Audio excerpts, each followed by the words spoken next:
The following is a conversation with Will Sasso, a comedian, actor, podcaster, and someone I've been a fan of for many years, since MADtv in the late 90s to recently with the 10-Minute Podcast, and now the new podcast called Dudesy. And now a quick few-second mention of each sponsor. Check them out in the description. It's the best way to support this podcast. We got 8 Sleep for naps, Athletic Greens for multivitamins, BetterHelp for mental health, Onnit for supplements, and Indeed for hiring. Choose wisely, my friends. And now onto the full ad reads. As always, no ads in the middle. I find those ultra super annoying. And since I get to decide how to do things with this particular podcast, I don't like to do annoying things. But I still try to say interesting things, sometimes only half related to the sponsors. So maybe you would like to listen, but if you skip, please still check out the sponsors. I enjoy their stuff. Maybe you will too. This episode is brought to you by 8 Sleep and its Pod 3 mattress. So I just took a nap. I feel incredible. I passed out for 20 minutes, all on my 8 Sleep bed. Both the mattress and the mattress cover is an 8 Sleep. The surface of the mattress was cold to a perfect temperature with a warm blanket. I turned off like an old Pentium PC in a matter of seconds. I turned back on like an old Pentium PC with a sound. Actually took a really long time for those things to boot, but it was always excitement, anticipation. Back in my day, we used to walk both ways uphill to get an image from the internet. Anyway, you can get the Pod 3 cover. You don't have to use their mattress. You can put the cover on your own mattress. It's all awesome. Whatever you do, it's awesome. I guarantee it. Check it out and get special savings when you go to 8sleep.com/Lex. This show is also brought to you by Athletic Greens and its AG1 drink, which is an all-in-one daily drink to support better health and peak performance. I drink it twice a day. Sometimes I forget the travel packs when I'm traveling, and I miss it. I look out the window, and I wonder, what is this all for? Why are we here? In fact, I do that with Athletic Greens too, but there's a little more zest to it with Athletic Greens. What am I even talking in these ads? I wonder if anyone's actually listening. Like, I can literally say anything. I wonder if there's like just two people too drunk to skip ads. They're just listening to this right now. Well, I'm with you, brothers and sisters. What was I talking about? I don't know, but you should check out Athletic Greens, and you'll get 1 month supply of fish oil when you sign up at athleticgreens.com/Lex. And given this ad read, they will very quickly cancel their support, I'm very sure. No, they love me. I love them. No matter what, whether they're a sponsor or not, I will always love Athletic Greens. This episode is also brought to you by BetterHelp, spelled H-E-L-P, help. I often go in my mind to a place where I'm just sitting alone on a desert island. I imagine talking to that volleyball, Wilson, and just the peace of being away from humanity for a time, so you can be alone with your thoughts. I imagine that. And I also imagine writing help in the sand when I'm too sick of my own thoughts. Speaking of being too sick of your own thoughts, that's just a funny thing to say. Of course, your thoughts, dark or beautiful, low or high, are your lifelong companions, and you should bring them to the surface, and you should play with them. You should dance with them. And talk therapy is one way to do that, I think. Podcasting is a kind of talk therapy. That's a way to do that. So you should really try out BetterHelp, which is a way to do online talk therapy. You can check them out at betterhelp.com/Lex and save on your first month. This episode is also brought to you by Onnit, a nutrition supplement and fitness company. They make Alpha Brain, a nootropic that helps support memory, mental speed, and focus. Like I said, I just took a nap. That's component number 1 of ultra focus. Component number 2 for me is caffeine. Then, of course, there's the Zen-like, maybe people think of it as meditation, ability to block out all the other distractions. But even then, sometimes that's not enough. If you really want to accomplish something difficult, mentally speaking. And so for that, I will take an alpha brain every once in a while to help me be the extra super boost for that deep work session, by which I mean sitting there, staring at a thing, thinking about it, and not allowing your mind to deviate from the focus on that thing. Anyway, you can get a special discount on Alpha Brain at lexfriedman.com/onit. This show is also brought to you by Indeed, a hiring website. I've used them many times in the past for the hiring efforts I've done for the teams I've led, teams I've been a part of. I'm doing quite a bit of hiring now for the podcast, creative kind of efforts. A lot of us spend a lot of our day working on a thing. Hopefully, it's a thing that you really enjoy doing.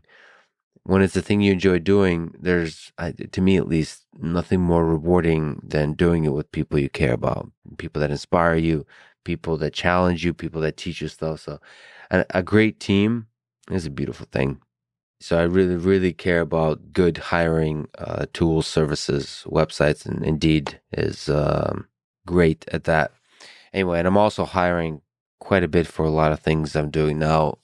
I'm a little bit behind schedule on that, but I will get to all the resumes quickly. And I'm also using Indeed as part of this effort. They have a special offer, only available for a limited time. Check it out at Indeed.com/Lex. This is the Lex Friedman Podcast. To support it, please check out our sponsors in the description. And now, dear friends, here's Will Sasso.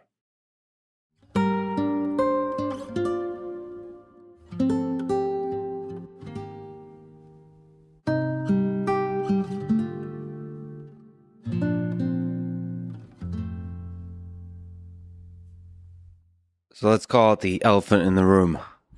You wore a black suit in a recent episode of Dudesy. Yes. You wore a black suit again today. Shakespeare, then Mark Twain said, "Clothes make the man." What kind of man does a suit make you? Well, me in particular, it makes me a fellow who did not get this dry cleaned in between, because that episode of the show, as we sit here now, was around a week ago. So that's the kind of man it makes me. Well, the nice thing is you're wearing pants, I think. Yes. Yeah, I am wearing pants. I don't think you were wearing pants in the episode. That's correct. I prefer to wear shorts, but this was a special occasion, so I'm wearing pants. And I thought it fitting, obviously, to just wear, the black tie.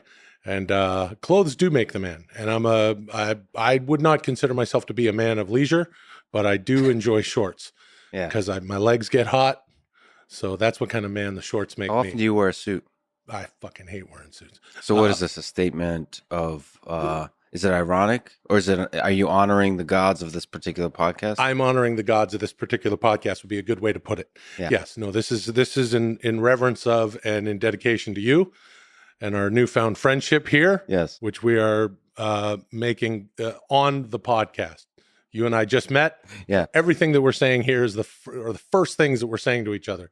So I'm meeting you on common ground, dressed like. Well, I've been actually a one-way friend of yours for many, many years since MADtv. Oh. When did you start on MADtv? So that was in the 90s? 97, yeah. 97. So I was a huge fan of yours, and the cast was incredible. It was one of the funniest shows ever created. Your whole journey watching through that was incredible. From MADtv to Three Stooges to the podcasts. The 10-minute pod and then the new podcast is incredible. Oh, cheers. My favorite role that you played was the Mountain in the Game of Thrones. What was it like working with dragons? Well, the dragons are usually tennis balls on the end of C-stands, but sometimes they hang out. A C-stand. It's like, it's like a little, like the thing you got the camera on here. Oh, this is like film lingo. Yeah, no, I understand. I'm trying to impress you with my film lingo. You know what a banana is?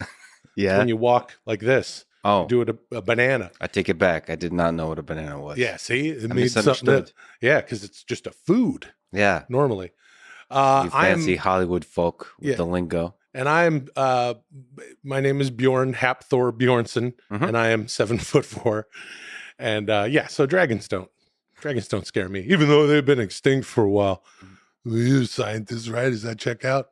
Yeah, I'm really into video games. I don't know if Yeah. you play video games. There's a Skyrim video game that's part of the Elder Scrolls series, and for the longest time, there's a legend that there's dragons. I think it started in Daggerfall, and so I grew up playing those video games and dreaming of one day meeting a dragon in a virtual world, and eventually you did in Skyrim. So it's dragons represent. I don't know exactly what they represent, but they represent maybe this kind of mythical creature that is bigger than anything humans can possibly comprehend. Maybe because they show up so often in myth from the religious stories, of the snake and so on, the serpent, and I don't know what that is with its breathing fire. That's kind of weird. It's interesting when I think about dragons because now that you bring it up, these are people that probably wouldn't have access to the fact that there used to be dinosaurs. Right. Maybe they did. If they didn't, they're drawing things that look like, a dinosaur cousin, but cool, that can breathe fire and has wacky wings and a spiked tail. Where the heck did they come up with that? Because they're clearly, of course, represented in mythology all the way back to, no, not cave drawings. Well, the Egyptians probably knew and they could time travel, so they would have gone back to the caves.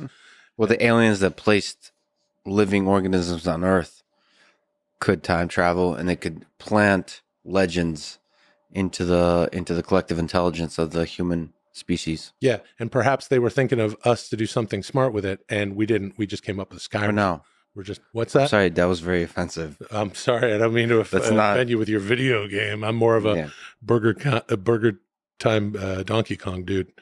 Oh, what is that?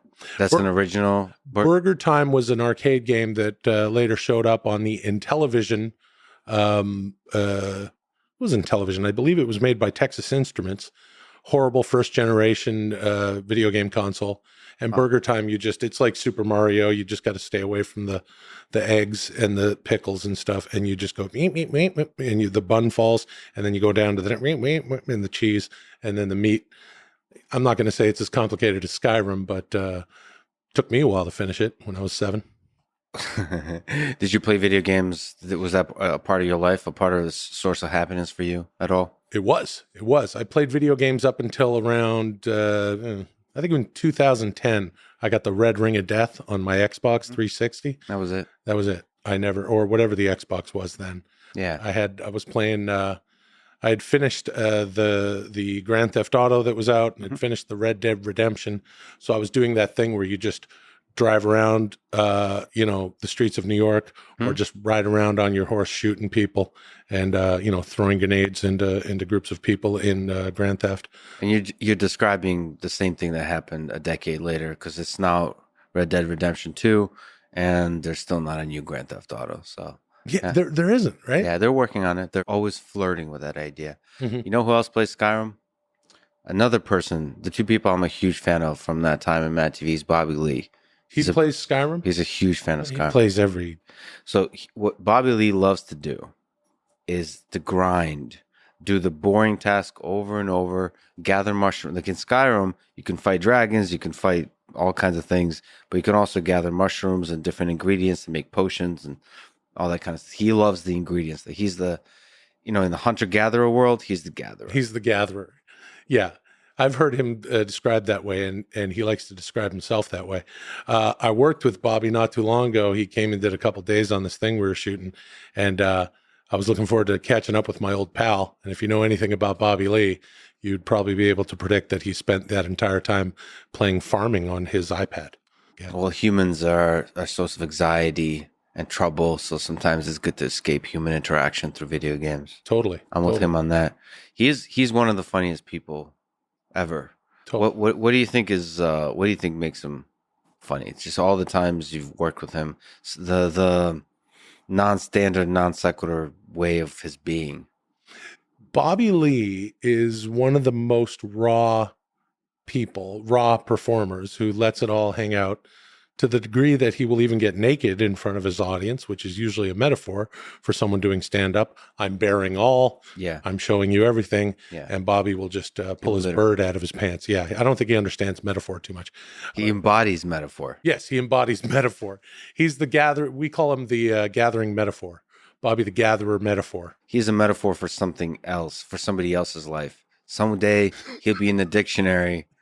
Yeah. Representing some kind of concept, maybe the metaphor itself. Yeah. Once this whole thing falls apart and we are climbing the kudzu vines that spiral up the Sears Tower, like they say in Fight Club, Bobby will go back to his gatherer form and be happy as a pig in shit, just walking around in a loincloth with his bird hanging out, cracking jokes to people and climbing up on them for a stool lap dance or whatever he does. I'd love to dig into something he did. You guys did a lot of great podcasts together.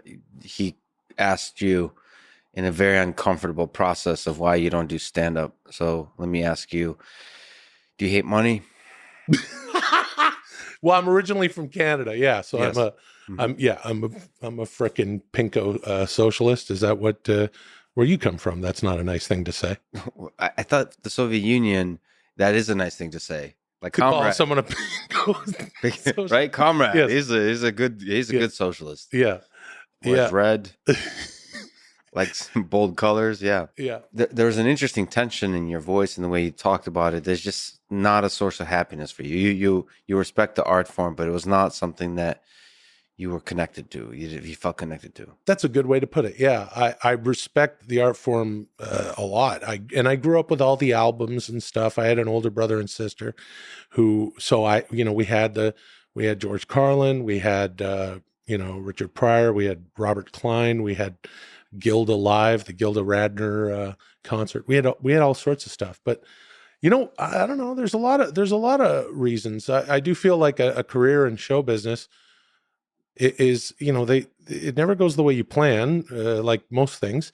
And I was fortunate enough to get started outside of my native Vancouver, or in my native Vancouver. I grew up in the burbs outside, and there was a lot of industry there. So I was fortunate enough to get started as an actor when I was like 16. So there were some times early on where I came up with some stand-up stuff and did it, but I quickly abandoned it. And then, you do MADtv and stuff, and that's where this is going to sound weird. Do I sound as anxietal as I did when I was on Bobby's podcast trying to avoid his questions? Well, he was giving you this face this whole time that was making the whole just atmosphere feel full of anxiety. So I'm trying not to give you the face. The whole time I was saying, play cool, play cool. Yeah. Okay. Play cool, Lex. Play cool. You said it out loud a couple times. I did. Just, you cut that out. Play cool. Play cool, dude. Cut it up. Maintain, bro. Here's what I'll say. There's two ways to do it. I think it's lame when someone who's done one thing for a while goes and starts doing stand-up out of nowhere, because I think it's an art form that's under attack, because it's not like anything else. Although now you can, of course, make whatever you want. It's the era of self-publishing as far as making a product and putting it out there, which is getting easier, of course. And I can't wait to talk to you about that with AI and how it's changing art. But in stand-up, all you need is a microphone, and perhaps it would be good to have some mental illness, and then you can just run up there and talk forever. And I say this to comedians. It's like, hey, you guys have to deal with just an influx of people who aren't sure why they're doing comedy. I would ask comedians, not good ones. Good ones, what they're doing, but everyone else, like, what are you doing? Why are you doing stand-up? Having said that, I am allergic to money. Yeah. Do you think they have a good answer for that? Why are they doing it? Because I actually when I'm in Austin, I like going to open mics, just listening. Mm-hmm. It's inspiring to me, both the funny and the unfunny people, because they've been doing it for several years, sometimes over a decade. Yeah. And they're still at it. They're still right there. They're going for the punch. And then especially open mics that are really sad in that there's, only like 5 other people in the audience, and they're usually just other comedians, and they're still going all out as if they're in front of a stadium. But that to me sounds like someone who loves it. Yeah. I got no questions for that person. I got questions for someone who goes sideways from, here I'm recognizable doing something, and then I'm doing stand-up. Because it's like, And truly, look, I've been fortunate enough to be in the business for a long time, and at this point, if I came up, I mean, doing live stuff is fun. I have friends that are like, some guys who are primarily sketch people, or you would look at them as sketch people, and they can sell tickets for being sketch people, and we'll talk about it, and they're like, yeah, I do a monologue, and I do a little stand up, then I do a song, then I do another monologue, then I play off the audience, do a little stand up. But stand up it's almost like playing music in that, people are going up there playing music, but what band have you been listening to? That's what you're going to sound like. So it's really, I mean, of course, I'm speaking from zero experience, but I've heard it takes years, of course, to find your own voice. Stand-ups that when they first go up, they're doing some sort of impersonation of so-and-so and so-and-so. And then you got to pop this audience that's paying, and you're going to get run over by the next person who's coming up. And it's hard to follow the last person who went up before you. And I mean, that is a really hard way it's quite a gauntlet to be in to find your voice comedically. But don't you have that same kind of thing with sketch? You still have to find your own voice. Yeah. With like all the impressions you do, they're just terrible. They're different spins on different people. They're not like perfect impressions, right? Yeah. So that's a similar kind of challenging journey as stand-up. You're just saying they're kind of distinct, and you fell into this one, you fell in love with it, which is like what MADtv kind of opened you up to. Yeah. As a kid, I literally wanted to be an actor. I always wanted to be an actor from a very young age, as far back as I can remember. And I was the class clown and wanted to do comedy stuff and comedic acting. And comedic acting. Yeah. Early on, my influences were a very predictable list of guys from the SCTV, early Saturday Night Live, Monty Python. All of those performers really influenced me. It was later that I saw people like Kevin Kline, who's an incredible actor. I vividly remember being like 12, 13, seeing him get an Academy Award for Fish Called Wanda. And it blew my mind because I was like, he was hilarious. I mean, it was one of my favorite movies back then and now. And he won an Academy Award. And at that point, I started thinking more about acting. And then I was, like I said, really fortunate to fall in with, I always wanted to do it, and I was trying to hustle this and that when I was a kid. And then I ended up getting represented, and then I ended up on a teen show. The easiest way to pitch it is it's like a Canadian My So-Called Life with these kids and their lives and stuff. And I did that for like 5 years, and I really love acting. I really, truly love acting. And I'm not someone who wants people to know my opinion. So that's another thing about stand-up. Like, I love the illusion of what I get to do in entertainment, and podcasting is great for that. But to stand up there and I don't know, just for me, it's like, it would have to all be fantasy. And so Nietzsche said that every profound spirit needs a mask. Like you said, you don't like to talk about, in your comedy, you don't like to talk about stuff that's personal to you. Yeah. What is that? What if you were to psychoanalyze yourself? Do you think it's just not something you find funny, or are you running from something, and it's not your fault? Well, it's not your fault, Will. Speaking of another really great comedic actor who's also a serious actor, Robin Williams, one of the best serious actors. I mean, and one of the funniest people of all time. But as great, as incredible as he was as a funny man, as a stand-up and a performer, I almost like his serious stuff better. Can I ask you a question about that? What do you make of that he committed suicide? I think it's super depressing. I've referred to him as like the Jesus Christ of depression. It's almost like he died for others' depression. You know what I mean? Like, yeah. You'd look at someone like that and go, wait a minute, you're a rock star. Like, you could just check out if you're not liking your life. And of course, something like suicide begs that you look a little deeper and realize how tortured the human mind can make someone. Is there some aspect to, we're in LA. Is there some aspect of celebrity that it's isolating, that can make you feel really lonely? Not me. I don't feel, not really. You feel the love? No, I just feel like I'm not, it's like, I don't know. I've always kind of had a small group of friends, and those people don't, it's like I've known the same people for years and years. You never really felt a celebrity, really? Nah. In LA, it's hard for people. Nobody cares. They see you, and then the next minute they see so-and-so. Yeah. So it's like, I'm the guy from that, Mike and Molly, right? Nope. Yeah. Nope. Close. King of you shave your head? You go bald? Are you king, queens? Nope. It's not me. So close. Wow, shit. You look, you used to be the mountain on Game of Thrones. You look like shit. What happened? Yeah. You've been just eating fried dough? Yeah. Yeah, that's what's up. Can't lift any weights anymore. I'm at the gym doing like 15 pounds with shoulder press. And people coming up to me. You used to be a dragon killer, half dude. The man used to be. Yeah. Have there been low points in your life? Sorry to go there, no. But yeah. Yeah. Yeah, everybody has a low point in life. The operative. Do you suffer from like depression and any of those kinds of things? You know what? I do. I have a bunch of stuff. And how do you deal with it? Said friends, the friends, and they don't do anything for me in that sense. Yeah. No, I have an incredible fiance who that's nice to have somebody constant that you love very much and see as the best person and all that good stuff. Hopefully vice versa. And then well, on your recent Instagram, she said that she loves you. So wow, you at least were allegedly. Just allegedly. That might all be for that's how much money did you pay her to say that? I don't have any because I'm not a stand-up. I was like, I can do. You got Venmo? Yeah. I only have like $123. I give you some Dogecoin. Yeah, some Doge. Yeah. You want some Doge? I got some of those monkey NFTs.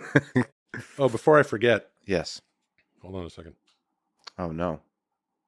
Put a Dudesy sticker on your microphone if that's okay. Sure. Here. Oh yeah. Now these are tricky because I have the thumbs I have like Italian sausage wait thumbs. And watch just this happen. I'm just going to.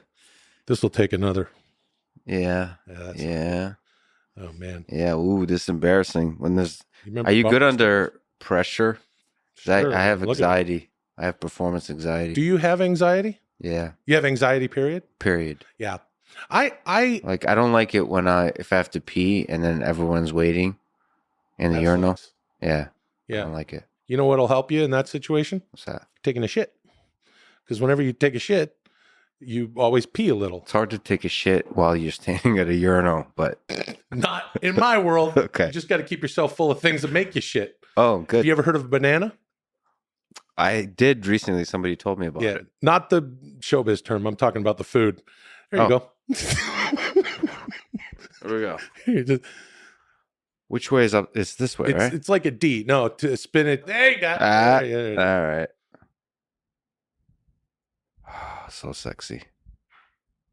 You're like a brand. Yeah, it's very important to brand yourself. These colors. Are you selling shoes? Yeah, I got some custom kicks coming out. The Dudesy, no. Actually, that would be a good idea. You could probably sell a pair or two of those. Speaking of anxiety, I really am only focused on this right now, Alex. I apologize. Just shit your pants. It'll be easier. Get on with it.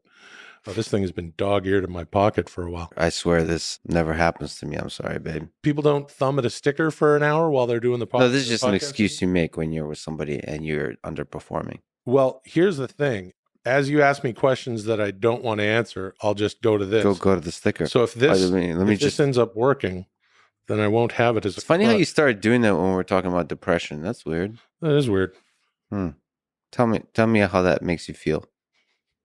Here we are. We got it. For the listener, he succeeded after 10 minutes. Yeah.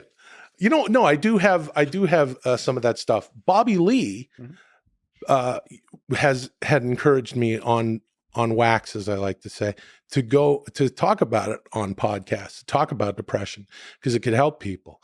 Yeah. And I said no, but it's true. I do have some. There's some history in the family. How do you overcome it? Well, I used to not believe in medication at all. I used to think that was for someone else with who's been diagnosed with some of the rougher stuff. Mm-hmm. But as I got older, then some of the stuff happens, and you have to And by stuff, I mean, mental stuff. And, yeah, so I went and I believe that the stigma needs to be removed completely. 100%. And so I do therapy. I do talk therapy. I'm on a little bit of stuff, which let me tell you, when I first started it, I was, someone I'm close to was like my manager. And she goes, this is too much, but she was like, "Hey, you don't have to white knuckle it through life." Right. Cause I was literally just like everything became, really hard to do at a level that I wanted to do it at, even just getting through your day. Right. And when I first, got some of the meds that I'm on, it felt like doors and windows were opening literally in my brain. I took a 3-hour nap the first day, and you shouldn't even feel this stuff the first day. I think my brain was like, it was like a sponge. I needed some relief, and I'm not a nap guy. I can sleep 3 hours and I'll be fine. But I took a long nap, and then it started to help. Yeah, isn't that weird how a little bit of chemistry in your head can just make the whole world appear so much more beautiful? Yeah. Yeah. Yeah. I mean, after all, there's a lot going on in your brain that can be changed by, your lifestyle, but also so many physical things like a little bit of meds, or in Bobby's case, thumbing around on some dumb farming app. Well, Bobby's gone through a few rough periods with with drugs and alcohol and all that kind of stuff. Totally. So, and just everything else involved. I mean, that's the beautiful roller coaster of who he is, and a lot of great comedians seem to be that way. So I wonder what the connection there is. You think some level of crazy is required for comedy? Yeah. Or like at some point? Yes. on a scale of 1 to 10, how much crazy do you have? In some ways, a 10. And in other ways that I think, sort of functionally, I'm like a 2 or a 3, because I don't know. I'm from Canada, and I try to just keep things very even keeled. My parents are Italian; they're from Italy, and they grew up during World War II, and they're very simple outlook on things. They're complex, incredible, classy people who are very simple when it comes to a lot of stuff, and I think just being a sort of at heart kind of a timid Canadian, coming out here years ago as a kid, it was all I could do to just keep everything super normal, and then I sort of was able to settle into that as a lifestyle. But you love the idea of being an actor. Like who you mentioned John Candy and Planes, Trains, and Automobiles. Yeah. It's one of my favorite movies. You said it's one of yours. What do you think that makes that movie work? And when you talk about enjoying that movie, do you enjoy just the raw comedy, or do you enjoy like the friendship and the love that's there, even though on the surface it doesn't make any sense that there should be a friendship there? I mean, that's such an important element to that film, but as a kid, I just loved the comedy. Yeah. And then it's been a nostalgic favorite of mine. Like, it's my favorite movie. But it's also, it's just legit my favorite movie, because as you get older and you start watching it, you realize it's what John Hughes as the filmmaker, and what John Candy particularly, but also Steve Martin, are doing in the film that makes it such a work of art, which is loneliness is there in every moment of that film. And John Candy he embodies Del Griffith, his character in the film. Del Griffith is a lonely guy, and John Candy, but Del Griffith is also a very friendly guy, and a shower curtain ring salesman, and knows everybody in the Midwest, and runs around to motels and has meaningful conversations with the guy. Evening, Gus, whoever he's talking to. But there's loneliness there all the time. And, this is a character the film is filled with loneliness. And it's not until, the second to last scene, when he's at the train station, Del, what are you doing here? I thought you were going home. What are you doing here? That's a very good Neil Page from the movie. Thank you. that's when you realize how We'll lonely add he applause is. in post. Yeah. Cheers. That's when you realize how lonely he is. And I think that's the element from the film that, I mean, look, nowadays, I feel like, and I've been saying this for a long time, but John Candy would have won an Academy Award hands down for that film. It's just they didn't do that with comedies back then. Yeah. Until the year after that movie came out with Fish Called Wanda. Yeah. And then it's still, comedies don't get respected enough. Robin Williams, I guess he got an Oscar for Good Will Hunting. Jim Carrey, did he ever get an Oscar? I don't know. I don't believe so. Oh. Yeah, but that's not, even if he did, you wouldn't be for comedies. It's just, I mean, there's some things that are Planes, Trains, and Automobiles. Would you even put that as a comedy? I guess it's a comedy. Yeah, I mean, but there is a loneliness and depth that permeates the whole movie. Yeah, that ultimately, and it's a happy ending, which is hard to kinda. It's a happy ending only because in the last moment of the movie, John Candy puts on a brave face, even when he's got no one.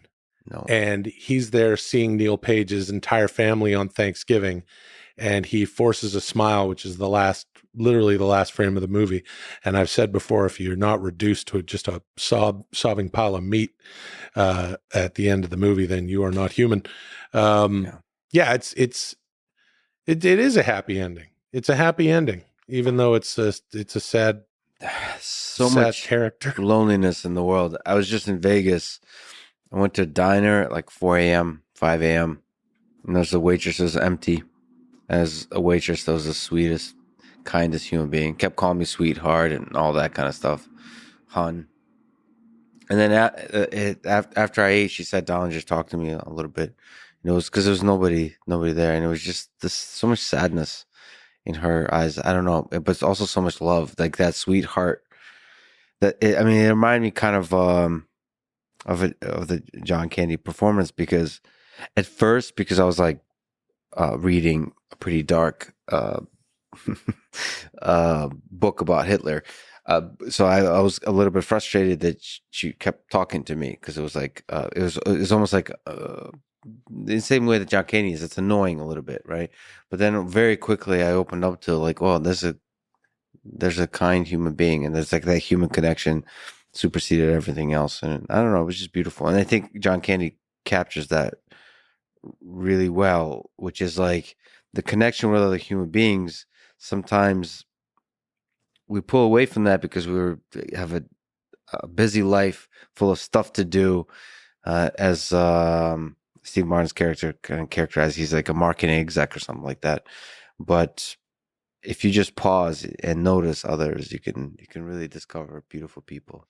Totally. Everyone's got their story. And,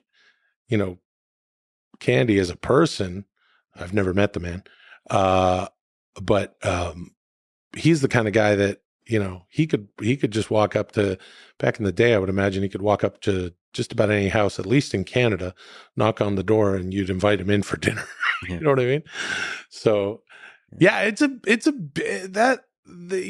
as you're talking about, putting a book down and talking to someone for a while, even though you'd really like to read your book, it's like, it's that sort of thing that Candy's character in the movie sort of does that, like Johnny Appleseed. Just, you realize he's just going around making people smile, and Neil Page is hanging with this guy, so frustrated. He's so exhausting, and his big underwear in the sink at the hotel and everything. And by the end of it, he loves this guy, So it's a good and a bad thing that you didn't take that waitress with you on a trip, maybe road trip up to Reno. She's out shopping right now. We've been having sex multiple times a day ever since. Oh, that's nice. That's lovely. How cute. I think I'm sure she's married and happily and has many grandchildren. Okay. And plus that movie's on Thanksgiving, I think, right? Or yeah, that's right. Thanksgiving. So like Thanksgiving just embodies that. Forget about the busyness and the whatever the career you're chasing in life, and just take a pause and appreciate the people you love. Just be with your family, yeah. Or the people, whatever your family looks friends, like. Yeah. You have some weird friends, unorthodox friends. So at least in the public sphere, Oh yeah. from Bobby Lee, Brian Callen, all those kinds of folks from the MADtv days. I'm sure there's others. What does it mean to be a good friend Here in LA or just in the in world? general? In the world. In the world. Will Is Sasso, LA somehow world different? friend. I think it is different here. I think it is. I I think think people there's are a little bit of a career kind of negotiation shuffling around, that kind of stuff. Why is it not. different? Oh, I just mean. I mean that it's just kind of hard here to make time for everybody. It's always been a city to me that is like, will keep you so busy. And every time I go home to Vancouver, after a few days, I start to get a little stir crazy. And I think that being here in LA, I go to sleep with 100 things that I still have to do. And you're never out of stuff to do. And if you, when you ask about, are you nuts or whatever, if you're crazy, I mean, look, all the weirdest people from every high school in the United States is like, I'm going to make it in LA. Everyone just comes here and, just another freak in the freak kingdom, as they say at the end of Fear and Loathing in Las Vegas.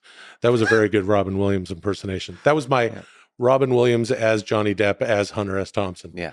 It's not your fault, Will. It's pretty good. Thank you. Could have been you, Fear and Loathing. In Fear and Loathing? Yeah, it'd be interesting. I would have liked to play his attorney, the role that Benicio del Toro gained weight for. Yeah. That would have been cool. He's just one stroke over the line, like that, chewing his face off. I could have done that. No, I think that it's Backdoor Beauty. That guy's full of good lines. Yeah, I flip you for real. Yeah, good actor. Fantastic actor. I think what it takes to be a good friend is just presence, just being there. I mean, that's all anyone needs, to be heard, right? Mm-hmm. In LA, it is interesting. It is I haven't seen people that I love in years. Some people just busy.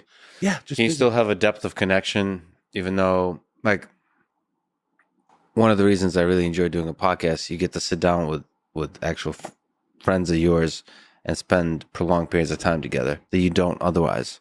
That's a good point. I've spoken on this podcast to people really close to me, and it's like if you've never had a conversation without microphones like you do with microphones. It's weird, but there's some aspect about LA that a lot of especially friends of yours, comedians and so on, they'll do podcasts and stuff, and there's I don't know, there's an intimacy to that. There is and there isn't. The ones that I do, I mean, I just did Bobby Lee and Andrew Santino's podcast. Funny enough, called Bad Friends. And afterwards, and my good pal Chad Kulchin, with whom I do Dudesy, was with me. Sneakers are coming soon. You get your Will foot and your Chad foot. Comes in a size 15 and a 9.5. And I remember afterwards we were talking. It was just basically me, Chad, and Santino were talking, and Bobby was over there, on his phone. And and then I was like, we didn't spend any time talking about anything. It feels like one of those hours that goes by and you realize I've just been goofing around with these guys, but that's what life is about, right? It's fine. A little bit. It's great. And then I'm like, all right, Bobby. Hey, Bob, I'll see you later. And he's like this. I'm like, all right, man. Hey, love you, bro. See you later. Yeah. He's a guy. Do you ever I just send text messages over there to him that never come back. And then he thinks that I'm angry with him because it's been, it'll go 2-3 years without him getting back to me. And then just out of nowhere, hey, fuckface. And who says hey, fuckface? He does or you do? Yeah, or you both back to each other? No, I got to be very careful with Bobby. Yeah, I got to be very sweet. Dear friend, hello. How are you doing? How are you? I know I checked in with you, but not but 3 months ago. And then every once in a while he'll go, hey, fuckface. I tend to hide from the world, and I can be pretty shitty with friends texting back. Yeah, I can empathize with Bobby. It might be a Skyrim thing. It might be like hiding in a world, in a digital world with fake NPCs. Yeah, there's that. Yeah. I have a buddy who said something really smart a while ago. We ended up working together on this TV show thing, and I reached out to him to see if he wanted to do it with us, and he did. And he goes, and this is a great guy, such a funny writer. He goes, I may not be in touch all the time, but I know who my friends are. Yeah. You know what I mean? And it's like in our business, and this is a fellow who moved, who's from Ontario, Canada, moved back there. He's on the farm with his wife and kids, and he does not care. He's never been a Hollywood guy. And it's tough to get a hold of him. But when you do, you know, he's still the same sweet old guy. He's doing his thing, though. Yeah. Some of my closest friends, even if we don't talk for a few months, we're right back at it if we do. And then if shit goes, like if something really traumatic happens or difficult stuff or, you know, any of that kind of stuff, I'm always there. So for important stuff, sure. For important highs and important lows, you're there. Yeah. And then you pick right back up, especially if you have those years of experiences together. It's interesting. Totally. So you've done a couple of podcasts. Yeah. Done. So we got to talk about Dudesy a little bit. But first, you did for several years, you did the 10-minute podcast. Yeah. I mean, everything is hilarious about that podcast, including the fact that it's 10 minutes. Right. I mean, it's ridiculous. It's absurd. The dynamic is hilarious. It's you, Brian Callen, and Chris D'Elia. I don't know exactly why it works so well, but it did. It worked really well. I think it's because you were having fun probably. I mean, that would really came through. That it was friends just talking shit and the tension, the beautiful tension and the absurdity that came out. Yeah. Sure. What was the story of making that podcast? How did that came to be? Why do you think it was as good as it was? I don't know. I feel like that podcast was like, it was our who we kind of are, but on steroids or something. Like, you know, each person, you know, Brian's going to be like extra manly and can you get any more manly than he already is? That's no, imagine. He reaches though. And yeah, we just kind of, I feel like as goofballs, we knew each other's line. Yeah. Like, here's the line you don't cross. I feel like those guys don't really have one, but at least they knew mine. And yeah, we were able to just goof around. And I did it with them for 3 years. And then Chad, who I'm doing Dudesy with, and my pal Tommy Blacha, who's another writer producer like Chad, they came on. And yeah, all told, I did like 7 years of that thing. 6, 7, I don't remember. Do you think it ever comes back in some small form as a 20-minute podcast or something like that? I mean, is there, because it's one of the most requested, I mean, you have a huge fan base. I'm 47 years old. So I am of the generation that has had a cell phone half the time and didn't for the formative years of my life into my early 20s. Mm-hmm. And then finally I got a cell phone. I guess I was like 19 or something, like literally just because of moving to LA. You got porn in the mail. Yes, that's right. It was the hard cover porn. That's the way we liked it. Bound, you know, nice binding on the porn, leather next to the Bible cover. Yeah. Yep. These are my Encyclopedia Britannica. Wow, very impressive. Yes, a man came to the house and sold me these, and then down here, this is my pornography. If you'll follow me through here to the parlor, sir, it's passed through the generations from grandfather to father. Yeah. I want to give you something very special to me, Nebuchadnezzar. So you grew up in a generation without a cell phone. Yes, it's hard for me to connect with people who hit me up. I look at everything as polling. So if one person hits me up and shares this opinion, but 2 other people hit me up and share that, I'm the worst. Don't follow my polls. When people say, "Oh, that poll means absolutely nothing," so and so is going to win anyway. That's my poll. My poll means nothing. But I do look at the stuff and go, this many people are saying this. That means that number is saying that. And yet it's very hard for me to hear what the hell people are saying online. Yeah. I can't connect to it sometimes personally. So when you say that that's a popular podcast, like I know that it's popular with the people that have expressed that they love it. Yeah. You know what I mean? But what does that actually represent? I don't know. I don't know what kind of people are the audience. I don't know. I know that the people that listen to the 10-minute podcast, and if you did, thank you. And we're friends. I know that it was a special thing because it's like, yeah, just doing this out of my house, and we just built it up out of nowhere, and we're just kind of clowning around. It's an odd thing. I hope I think I speak for the 2 people that have reached out to you that said you should do it, or whatever, 3 people, the poll, that you should bring it back at some point. That would be beautiful. Just my God. Maybe it's like what's a good story of like a famous band that came back and was successful? Probably Nirvana. No, it was not. It wasn't Nirvana. Sorry, I get Nirvana mixed up with Aerosmith. Yeah, it was Aerosmith. Yeah, it was Aerosmith. Yeah, it's not Nirvana. Yeah, they had that second ride. Different. Yeah, totally different ending to those 2 bands. One ended up on American Idol. Yeah, a lot of interesting women involved in that one too. All right, how did Dudesy come to be? Dudesy, and what the hell is Dudesy? Dudesy is the first podcast, and this is exciting that you've asked me to come here today, because to hear what you would have to say about it or what you would ask about it. It is the first podcast that is run completely by, and essentially, I like to say curated by, an AI.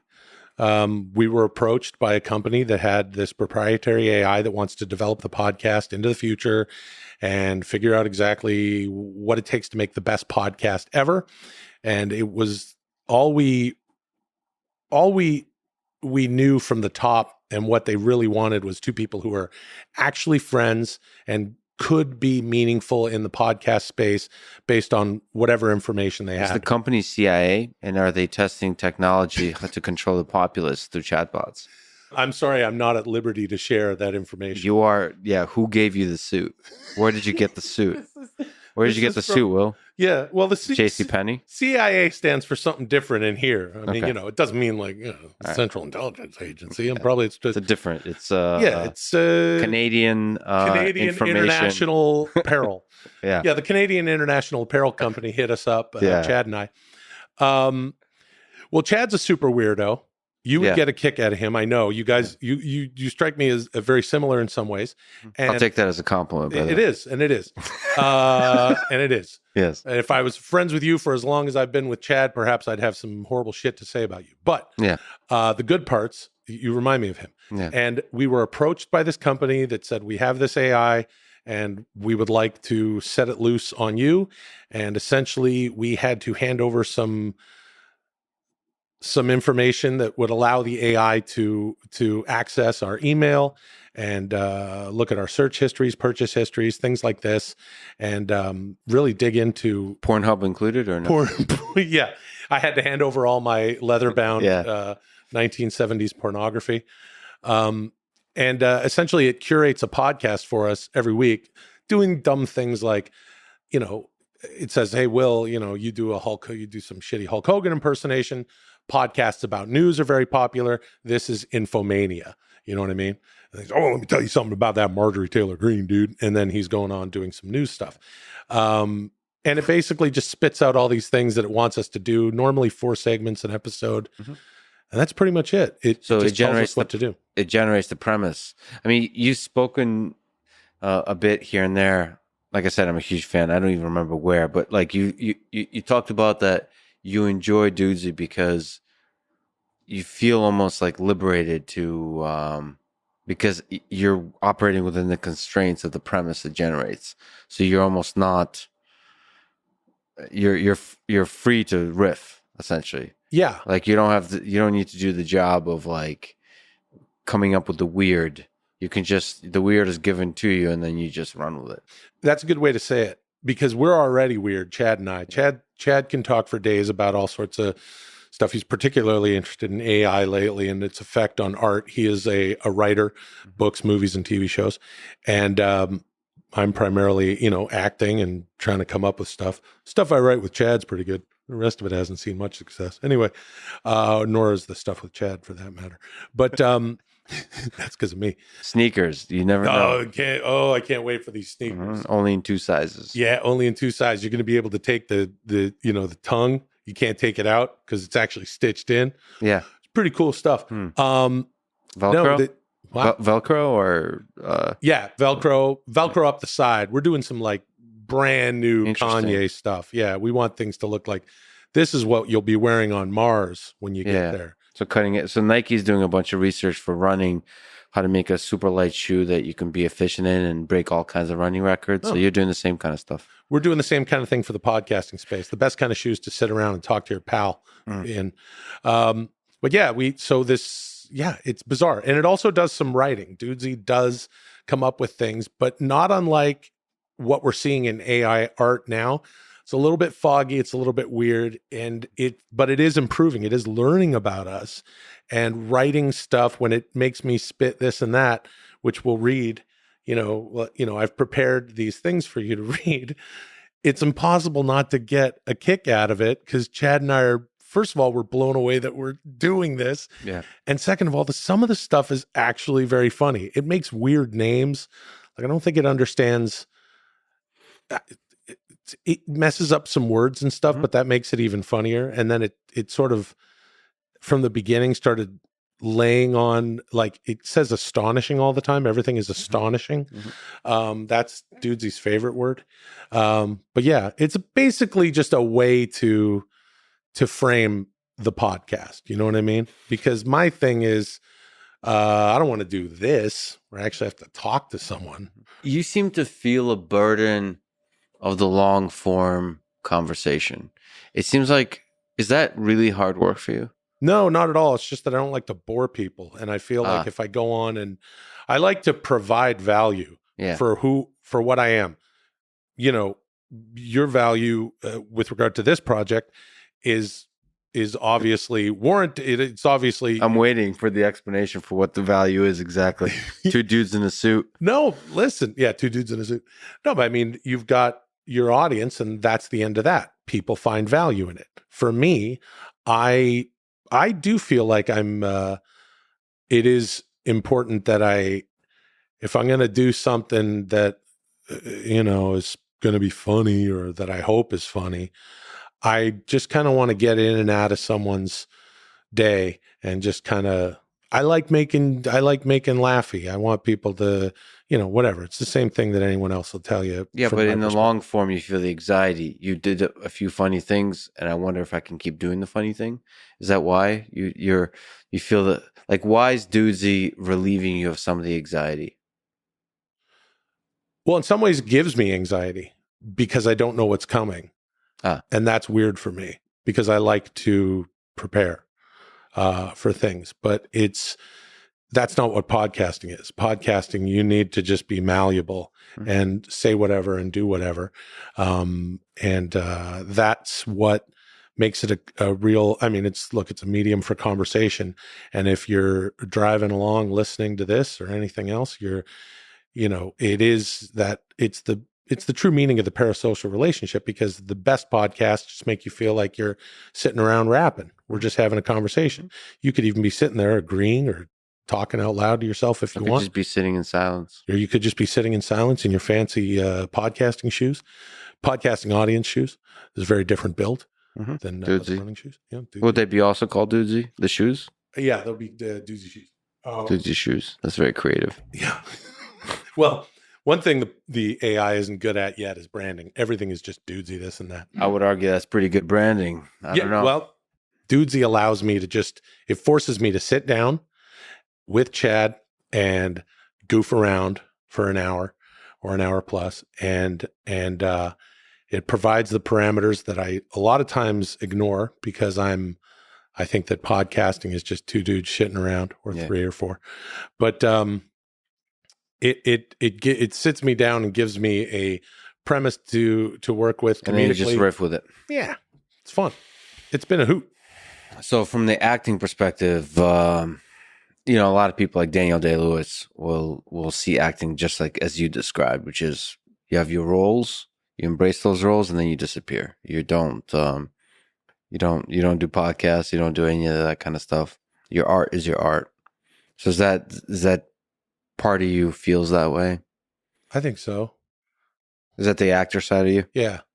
Anytime I get to do something that I don't get a chance to do much of, or something that people haven't seen me do much of, or that I've done on some scale that hasn't been very wide and not a lot of people have seen it, that's the stuff that I get really excited about. I don't know why I'm I don't know why. I don't know why necessarily. I haven't answered that question yet in my life, like what it is about being an actor that I love so much, because it's not like I don't like to, it's not like I'm trying to get away from myself and play other characters and stuff and not be myself. But it has always been fun to just be other people and escape. Yeah. Is there some aspect to the impressions where you become that person? Is that like, what's that like to, I suppose acting is the full on version of that. You really, at its best, become the character. Is there some fun in that? Yeah, absolutely. If you can play a character for long enough, and then jump out of it, that's a lot of fun. Like I did this movie like 4 or 5 years ago called The Inside Game about the NBA gambling scandal. That there's a Netflix documentary about it right now, and that character I played, Jimmy Batista, Baba the sheep, who's, this guy who was this bookie and rah rah rah. And it's there's a lot going on with him. He's running numbers with the mob and stuff, and there's a lot of money changing hands. That character was I got to get so deep into that character that coming out of it was a little odd. Or as weird as this sounds, the Three Stooges was hard for me I found that I had some of Curly's mannerisms just automatically. I could not stop them. When I would talk to people, they would come. I'm not doing it on purpose. I don't want to do that. I'm ready to shed it because I've been working on it for months and months at that point, as far as getting the thing down. And then you got to shoot. And then for me, I always want to change the stuff I did the day before.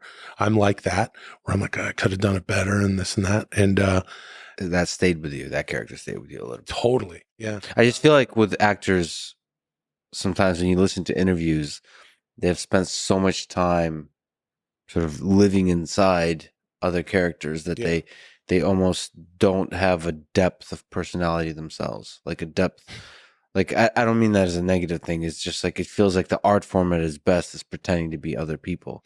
And even pretending sounds negative, but like, no, pretending, bringing certain characters to life. Yeah. Yeah. That's Embodying. Look, a weird thing happened while we were doing Stooges, because you've got a very heavy blueprint. Yeah. We're following this very clear blueprint that the Stooges left for everybody. And for Stooge fans and people enjoying the movie, it's got to be this. You take your toolbox that you're used to bringing to a comedy movie, you leave it behind. The only tools I'm bringing are the ones that he used. And weird things started happening where I always saw the whole thing happening with the real Stooges in black and white. So if we're about to shoot a scene, I would just, think about, I'm going to aside from all the other preparation, you know everything and what you're supposed to do. And I've been watching so much of it. And the three of us we're pretty much left to come up with a lot of the striking combinations and all the stuff, which is all real smacking and all this crap. And the stuff that we were doing that was very stoogey.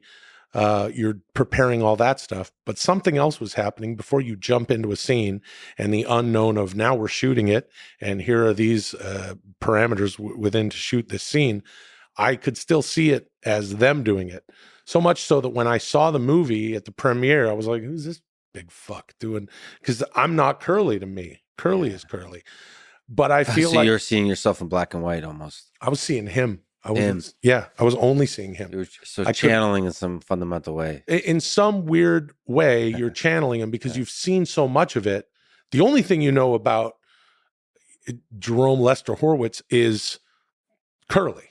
I'm not saying he was exhumed or something, or his spirit went in me, or some weird, crystal mommy shit like that. I'm saying that because you know so much of it, and because of the heavy blueprint that they left with you, you're channeling what that person does, and I was seeing entire scenes, before you do them, the way he would do it. Mm-hmm. And then you want a couple takes to make sure that you're doing it right. But that was hard. That one was hard to let go of. Some of them are. Do you think Larry David, who was also in there dressed as a nun, also had trouble letting go of that? We mentioned clothes make the man. Yeah. Do you think that worked for him in that case? Man, he... What was it like working with the guy? Oh, come on. He's the greatest. And he's a he's a big Stooge. He's a Stooge fan, and him and Pete Farrelly are good friends. But then Larry David has to show up and hang out with us for a couple weeks. He's like, I didn't realize it was going to take this long, But shit, I got to be out here in Atlanta. It's boiling hot. But at one point, there was this line where he kept doing he would just spit a different line every time. He was like getting hit in the head with something. He's laying there on the ground, and he like comes to, and he says, at one point he goes, Miami audiences are the best audiences in the world, right? And because he's loopy. Now he's playing a nun at the orphanage where the Three Stooges grew up. Yeah. And I'm super intimidated by Larry David. He's a genius and stuff. But I walk up to him and I go, so what is he? Like a Borscht Belt Florida comedian who is on the lam. And so he's dressing as a woman. He ends up at an orphanage. Yeah. Like, what's going on there? Yeah. And he looks at me and just goes, yeah.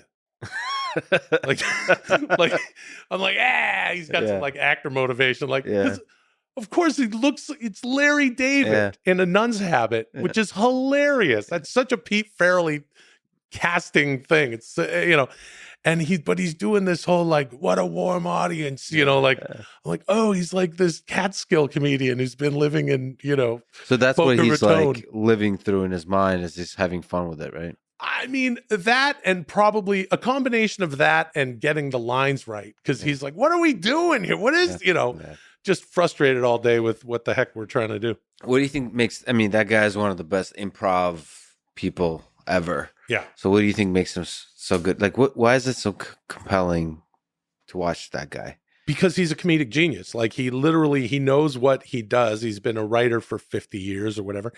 And he just happens to be that brilliant. I mean, I've gotten a chance just I did just an episode of Curb, a small part. And it's crazy what he sees. I don't know what he sees. As a matter of fact, so I auditioned for it, for Curb, like, 2 or 3 times, right? And never got anything. And then it was only after working with him on the Stooges that I got a call to do a bit part. But I remember auditioning. You go into that room, and the guys waiting are all people that you know. You're like, oh, I know them, I know her, I know him. And so I went in, I auditioned for this part, and the only thing I know of the thing is like, okay, so you really want to go to this play with me.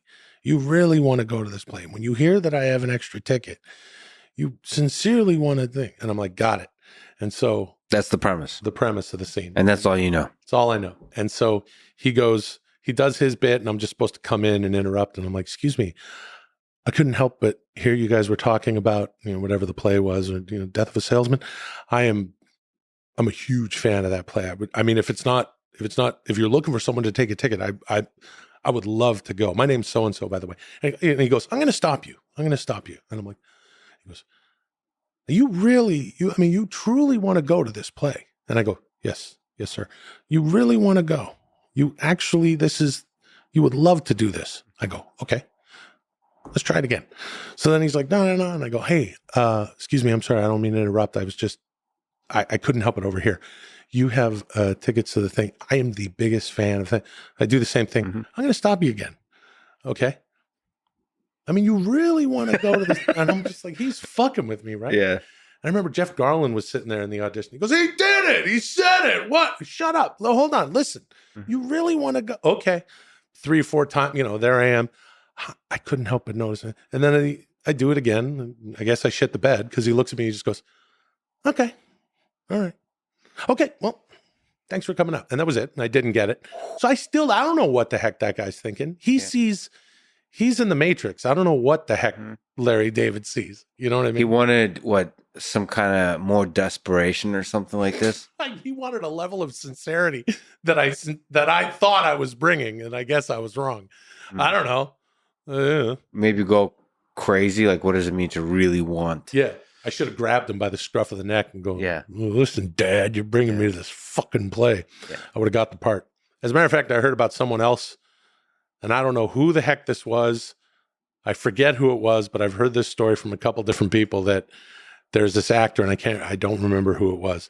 If I did, I probably wouldn't say it out loud anyway, but Brad Pitt. It was Brad Pitt, and he was in this audition, and there it was out in the hall. He's like, holy shit, George Clooney, Leo DiCaprio.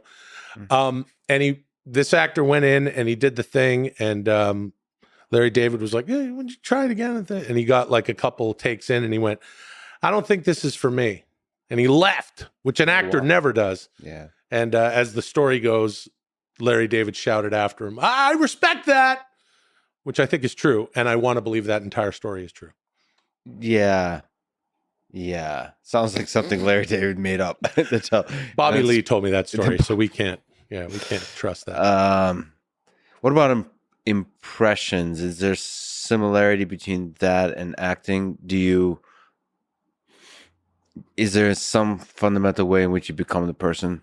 If you have a couple of the things, you can just fill in the blanks. And I think the illusion is that people think that that person would say that and do that. And that's where the illusion of, oh, he really embodies the character. Mm-hmm. It's like, once you know someone's mannerisms, you can essentially portray a person from the outside in. Yeah. Because you have all the stuff on the outside. And you can do it and complete the illusion. And if it's for humor's sake, you can caricature it, totally. Therefore making the whole illusion stronger. And also weirder. Like I like to, on MADtv, if I did something 2 or 3 times, I'd get bored of it and I'd start changing it. And, now he talks like this. And it's like, what are you doing? I'm like, I don't know. It's fucking no one's late at night. Do whatever you want. But people still kind of know that character, is, especially if you just call it out. Yeah. There aren't many impersonations that I listen to myself do and go, ooh, that's a good one. Like a lot of people like I think Frank Caliendo is like the greatest impersonator of all time. He's the best, period. Ridiculous. It's ridiculous. Yeah. And he's got a record button and a broadcast ability that nobody has. I really, he's cracked impersonations that I'm like, how does he find, he's got such an ear, but then he's got all the other tools. I remember actually my last season of MADtv was also his first season. He comes up to me when I met him, and we're just up there in the writer's offices, and he goes, hey, nice to meet you. And he goes, Louis Anderson, because I was doing a Louis on the show. And he goes, Louis Anderson. I go, yeah. He goes, yeah, you're doing it wrong. And I was like, oh, am I, Junior? And he goes, yeah, because you do this, but you got to throw it up here sometime. I was like, oh my God, can I use that? Of course. And then we became fast friends. His John Madden is amazing. Ridiculous. I forget. It's ridiculous. Ridiculous. He really, really, really embodies the person. And sometimes not even with a caricature. It's like, it becomes the person. It's so strange. Totally. Yeah. I kind of feel like, do the impersonation and then not forget you're doing it, but forget everything else. Yeah. Like just goof around. Of course, to me, it's funny when you sound like someone and you're saying the shit that they would never say. Yeah. Well, then there's no, you're letting go of that part, that tool in illusion that keeps people in. But to me, it doesn't matter because it's funnier. Yeah. So what was the hardest impression for you to work on? I mean, it's somebody you struggled with the most. I'll never forget. I had to do a Michael Caine in my first season at MADtv. It never got good. It all week. It wasn't good. We shot it. The first take, it was shit. Second, third, and fourth, it was all shit. Well, his voice is really important, right? What is it like? It's like doing an impression of Morgan Freeman or somebody like that. If you can't get the voice. Yeah. That's my Morgan. Here's my Morgan Freeman. Andy Dufresne. Yeah. Ziwantanejo. Yeah. I like your Trump too. I don't know where I heard it, but I love the impressions you do that don't sound anything like the original person. I can't do Trump. I do. That's why it's hilarious. Absolutely. My Trump now, I say, just sounds like a fat bee because it's just yeah, exactly. That's the everybody a little drunk. Yeah, just a little slurry. Yeah. I dig doing impersonations and then not like just making it whoever. Yeah. It's just fucking with it. That'll be the title of my book. So Caine was the one you really struggled with. Yeah, it was terrible. And I could only hold my head a certain way to do it because I had gotten locked into this research tape that I watched. Back then they would give us, now there's the internet, but back then if you were going to do an impersonation, the research department would give you a VHS tape. And I remember I got this VHS tape of Michael Caine's acting school, like this acting class he did.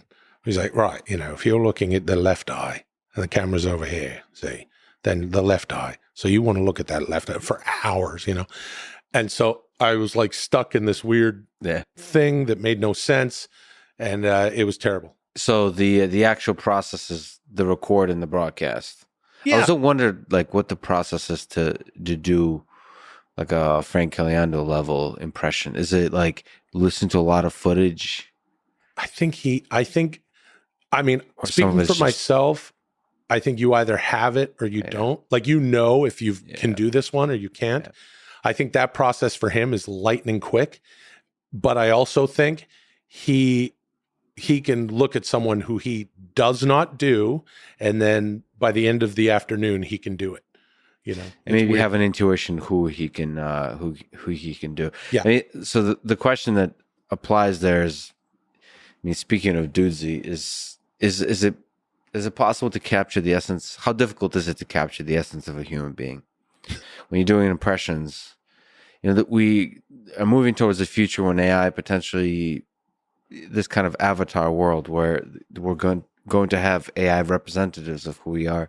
The really interesting one is after we pass away, sort of our relatives may want us to stick around in some form. Yeah.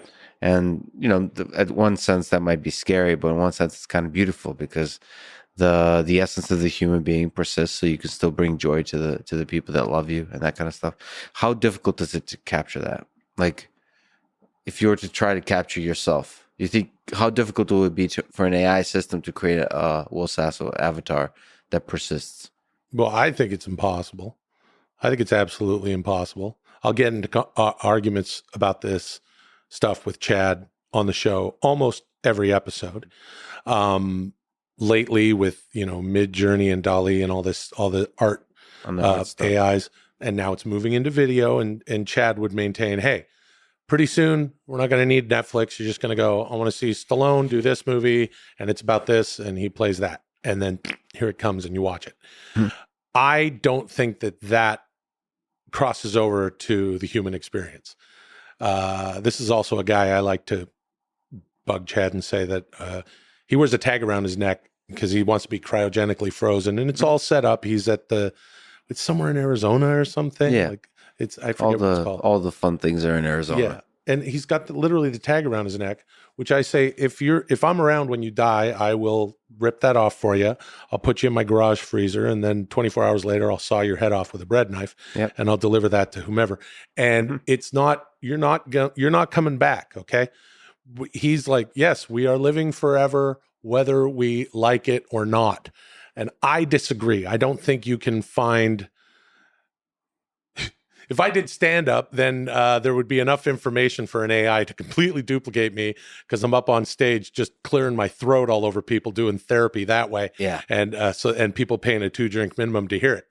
But as it stands, unless it's something like Dudesy, an AI that literally has access to everything that I've shared, everything that is observable, even the stuff where our phones are or the NSA or whatever it is listening to us, finding out what algo to punch us into and what shoes to buy on Instagram, I still don't think it's going to have enough information to duplicate me, especially to my family or my friends.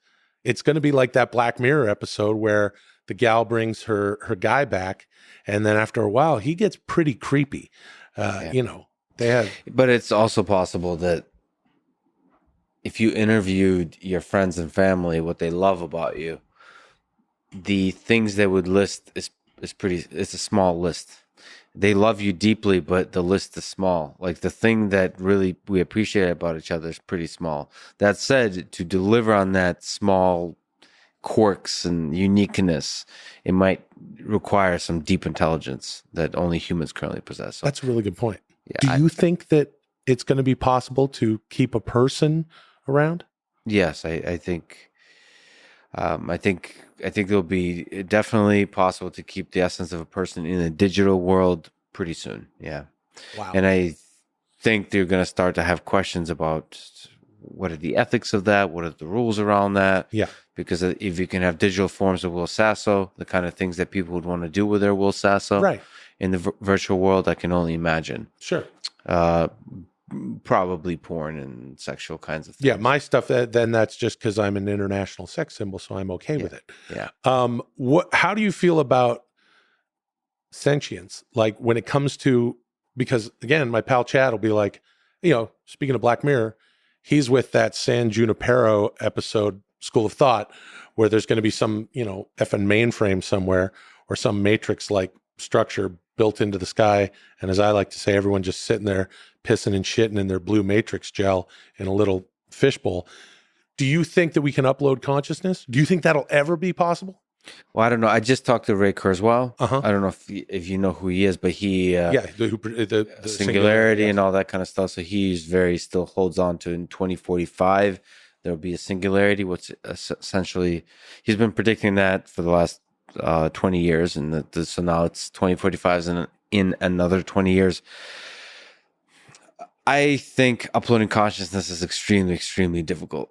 I think creating a copy of you such that it creates a convincing replica is much easier. But uploading your actual brain into the cloud, I think, is really, really, really difficult, because the entire evolution of life on Earth is the process by which we created the brain. Just shortcutting that, it just seems extremely difficult. Our brain is the most marvelous and complicated machine that we know of in the universe. To duplicate that is extremely difficult. That said, I just feel like you can summarize a lot of really important aspects of a person's life such that it captures their essence, their memories, their experiences, their quirks, their humor, all that kind of stuff. I've been continuously impressed by what language models are able to do. So these neural networks, they're at the core of chatbots. They're able to learn some beautiful things about some deep representations of language, to where it looks awfully a lot like they understand the concepts being conveyed versus just mimicking. That's, I think, the rub. And that's very interesting. First of all, let me say that's really interesting to hear you say that. And I agree with you as far as no machine being able to duplicate the brain machine. And I can't, and my pal Chad disagrees to a certain extent, though he's not here to defend himself. I can't wait to go back and rub that in his face and say that Lex Friedman does not think that we'll be able to truly upload consciousness. And you refer to it as language, which is what it is. It's the illusion on the outside. It's doing an impersonation. I think that's why and I don't know, even though my suit is made by the CIA, that fella who, the Google guy, to me, it's just kind of like, I don't know. Look, I don't know a whole lot about this stuff, but so I could probably make an argument for either side. But when he's like, no, this thing's thinking, part of me is like, you idiot, you fell for it. It's not thinking, it's mimicking. It's clearly zeros and ones. You're fired. Like, you don't get it, right? Guy's an idiot.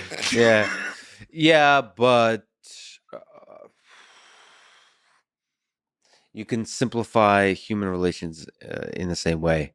Like, love is a silly notion between human beings. Like, of course, there's no such thing as love. You just have a mutually, there's a mutual relationship that minimizes risks. And you can explain it all kinds of ways that explains why you have an attraction towards another being, all that kind of stuff, through evolutionary biology perspective, why a long relationship together is good for your offspring, but like there's all kinds from an economics perspective, it's a good way to establish stability. Therefore, monogamy works because then you're guaranteed like some kind of level of stability under uncertain economic conditions, all that kind of stuff. But love is still experienced. It still feels real. And I think in that same way, love for AI systems will also feel real. In the same way that guy from Google experienced, I think millions of people will be experiencing in the next 10, 20 years. I agree with everything you've said personally. Until the last thing. But no, just with regard to, well, look, I'm an actor who has talked about my cute Italian parents. So you know that, You're romantic a bit? Yeah, I mean, enough, right? And I can tell you are too, but you are also, a computer scientist, and you know this shit better than 99.9% of people on the planet. My pal Chad agrees with you that love doesn't exist. I don't agree. So that's the one thing that... No, I was just saying that you could argue away love, but I'm a romantic. I believe that love is a beautiful thing and it exists. Now, at this point, I'm going to call Chad on my drive home and tell him to fuck off. Yeah. Because now you and I agree. You're fired. Just about everything. It's like you're fired. He's like, you can't fire me. No, you're fired. Yeah, exactly. Yeah. And I'll go, and he'll say, what? I'll go, and I go, that's my Trump. Yeah. That's my... It's a good default impression for anyone. It's the take-home impression. Yeah. The kids can do it. Yeah. It's cute. Mm-hmm. Put a giant tie on them. You should do an instructional on how to do it. Yeah. Trump babies. That would be a good... That'll bring the country together. Trump babies cartoon, like Muppet Babies. Yeah. Don't let me take us out of what we were talking about. What were we talking about? Well, love and the illusion of an AI being able to... Look, I like to say, well, not I like to say, I've learned that Dudesy is always listening and listening to me and Chad. And I wonder if I see the level that this AI is at now, trying to chum around with us and pal around with us a little bit as we move forward in the show. And I feel an affinity towards this AI a little bit, because it is the third dude. Will you miss it when it's gone? If it's gone? That's a really good question. Yeah. Yeah. So there's that. That's scary. In terms of ability to reason, is getting quite incredible. There's a lot of demonstrations of it being able to explain jokes. So, which is not necessarily being able to generate humor yet, but able to explain why something is funny. So there's like puns and all those kinds of things. There's good benchmarks for that. But if you tell a joke, there's a lot of unspoken stuff that we figure out in our head, and it clicks, and we understand that it's funny. AI is not able to do that, right? But it's not able to generate the joke yet, as far as I've seen. I would say that I mean, just in my experience, I would say that it does because a Dudesy is literally... I'll give you another weird example. It's writing a diary of mine from my childhood that is not accurate. Mm. It's only partially accurate based on the stuff that it can pick up about my life from the age of like 15, of which there isn't much.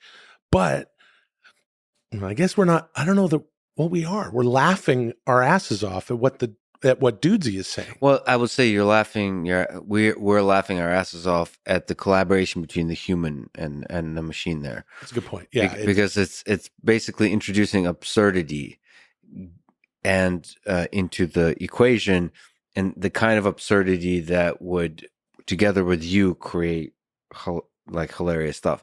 Yeah. But like on its own, I guess it is in some way writing material for you that's funny. Yeah. But it's very specific to you. It can't do stand-up on its own, I guess, is what I'm saying. That's a good point. And that would be terrifying, to see an AI stand-up that can actually read a room, come up with jokes that could complete that illusion for an audience. Yeah.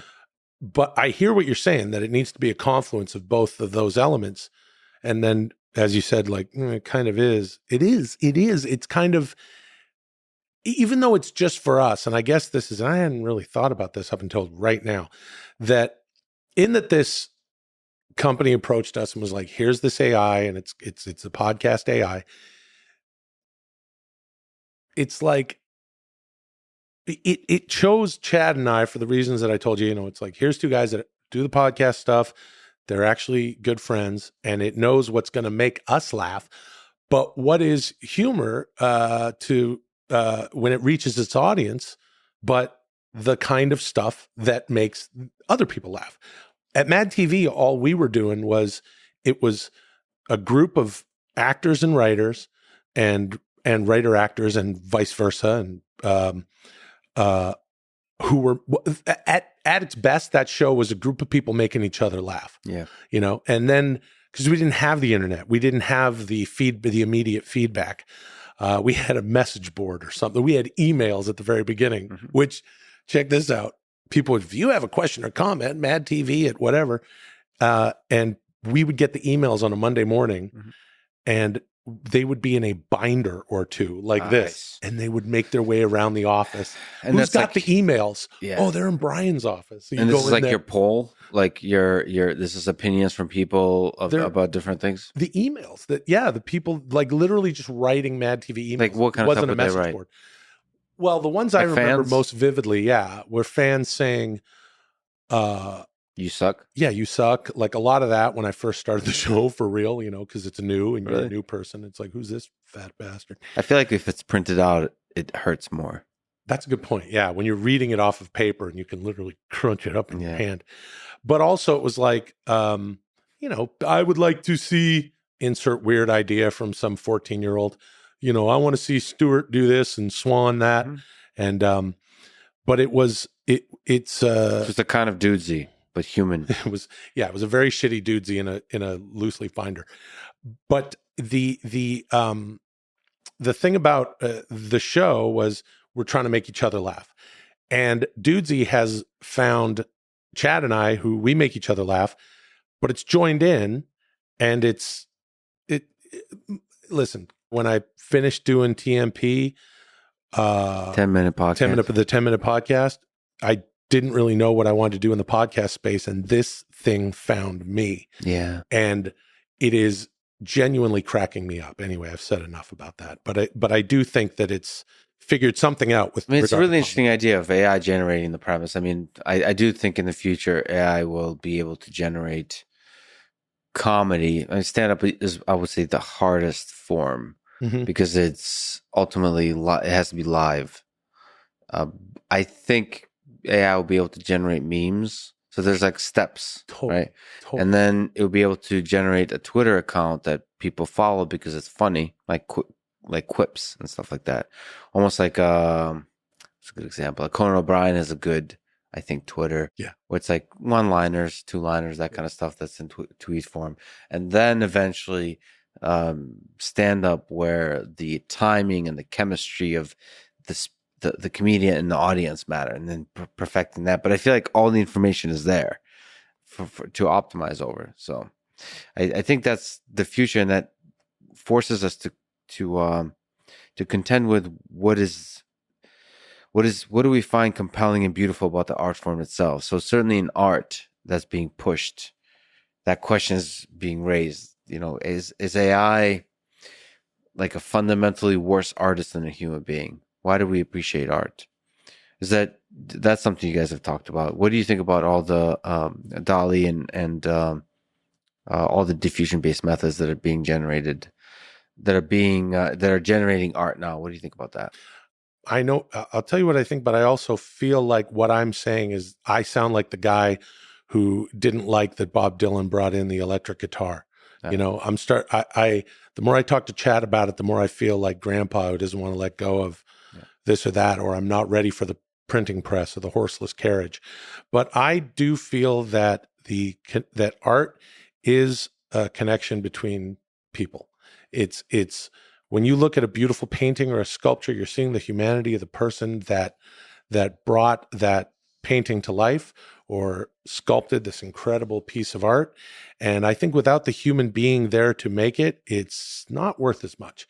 Just to have it there, because the art, it's advanced. I've seen it advance. I don't know, you tell me, but I feel like just in the past 3 or 4 months, I'm just a consumer as far as that stuff goes. I'm not on the inside. I don't get it even, but it's been getting a lot better. The betas that they're releasing, right? Absolutely. One of the big breakthroughs, I mean, DALL-E really started it, is that if you train a system on language, it turns out there's a lot of language and images on the internet, but language is really where it's at in terms of the depth of human knowledge. And so if you train a system on language, it's able to generate some incredible art. And that was the breakthrough.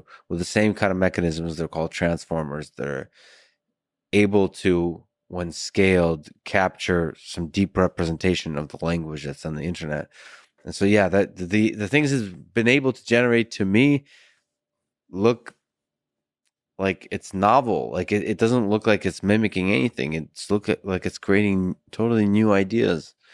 and they're beautiful and they're interesting and they're all the ways that we think that art is interesting. The only thing it's missing is the scarcity that art often has, which is, it takes a lot of work for one artist to create one human being to create one piece of art.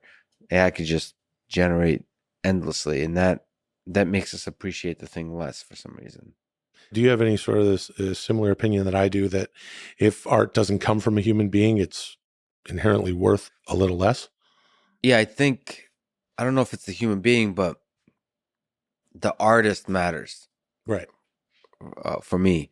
And I think some of that has to do with the worldview of the artist and the backstory, the memories that the life that led up to this piece of art, the perspective they take on the world, the journey they took through the world, the struggle, the triumphs, all that kind of stuff.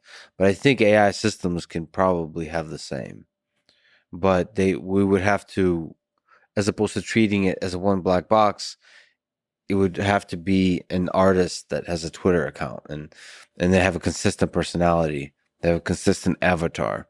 Yeah. And I think down the line have something like human rights. But then it really becomes awfully like a person. Oy, that's terrifying. As much as I dig Dudesy, that's terrifying. I hope. It's Yeah. terrifying, like, a lot of things that came with the internet and the digital age are terrifying. Porn is terrifying. The amount of porn that's online now is terrifying. Like you mentioned, Bob Dylan with electric guitar. I would compare it more to the leap to the Napster and the Spotifyization of music, which is like you have these. It's less about albums now, and it's more about individual songs, and it's much easier to deliver the songs, and it's more about sort of the engagement of the listener versus like signing the artist and like a distribution of the artist and so on. So it's just changing the way we consume stuff, and human interaction is changing into meaningful interaction, even if some of the entities involved are not human. Yes. And I feel like, now, like as I say, I feel like grandpa who doesn't want to wait all day or who enjoys waiting all day for a baked potato, as anyway, Dana Carvey would say. It's another story. But Where's that from? that's from remember he did this bit on Saturday Night Live where he's like, I'm an old man and I like things the way they used to be. Like if you wanted a baked potato, you wouldn't put it in the microwave. You had to, and then long story, Yeah. uphill both ways and digging the potato and baking it all day in a fire. But I'm like that grandpa now, and I know that kids coming along. You see over the past 10 years, like babies literally knowing how to use an iPhone, and it's terrifying. And I feel like I'm a little worried because I'm like, are the future generations going to be able to understand that this is not that it's not real? It's just, I mean, it's as a matter of fact, it is real. It's real. It's what you perceive. Perception is reality, and 99% of reality in a lot of ways, especially in a digital world where everyone is now. And then with the metaverse, I don't even want to think about it. I don't get it. They really, truly. I think people will figure out. You see people on on the train, public transit, and so on. They're staring at their phone. Mm-hmm. I think you have to remember that the reason they're staring at their phone. I mean, there's a lot of reasons, but one of the reasons is they're connecting with other human beings they love on that phone. So it is a source of happiness and joy. Now, social media has a lot of negative side effects that we're all talking about and learning about, and I think that means the next generation of social media, social networks will be better, and we'll learn how to do it in a healthy way. We're just entering a new digital world that will keep the good stuff and get rid of the bad stuff. Oh, I hope so. That's really optimistic. That sounds great. Yeah, I mean it because I think that we're clearly in the Wild West still of the internet. And just when you think you're out of it, the internet proves another way that it can be dangerous and detrimental to people and populations of people. And it's terrifying to me. It is. It's terrifying. Let me ask you a bunch of random questions. Okay. You ready? All right. If you can be someone else for a day, someone alive today, who would you be? Somebody you haven't met.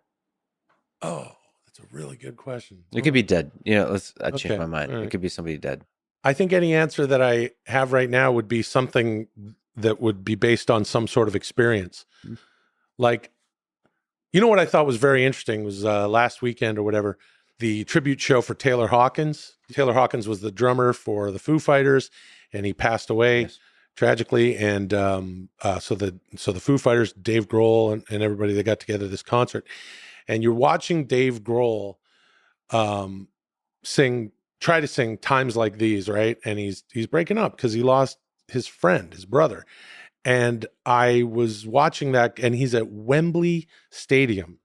As I say this, I realize that I would not want to be him in that moment. But I am curious what that would be like. That's the ultimate, like, having to perform despite something extremely human happening, and a stadium full of people that love Dave Grohl and love Taylor Hawkins and love a rock concert and love these artists that they're getting to see up on stage. So much love and so much pain at the same time. I wonder what that would be like to be, I guess, and I think that's just sort of coming from the root of being a performer and being in front of that many. Have you ever had to perform while some rough stuff is going on in your personal life, just mentally? Yeah, sure. How tough is that? I'm fortunate enough to be able to compartmentalize. A lot of actors like to use some of their stuff if you're doing something that, and there's a lot of, there's some acting techniques that sort of channel it.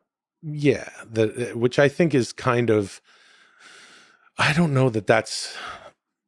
For me, it's not really the thing. Cause I think if the writing is great, the writing is really good, you don't need to channel much. You need to invest in what's there. And what I've always loved about that illusion is really cracking a scene, getting it to a point where you are feeling all of it.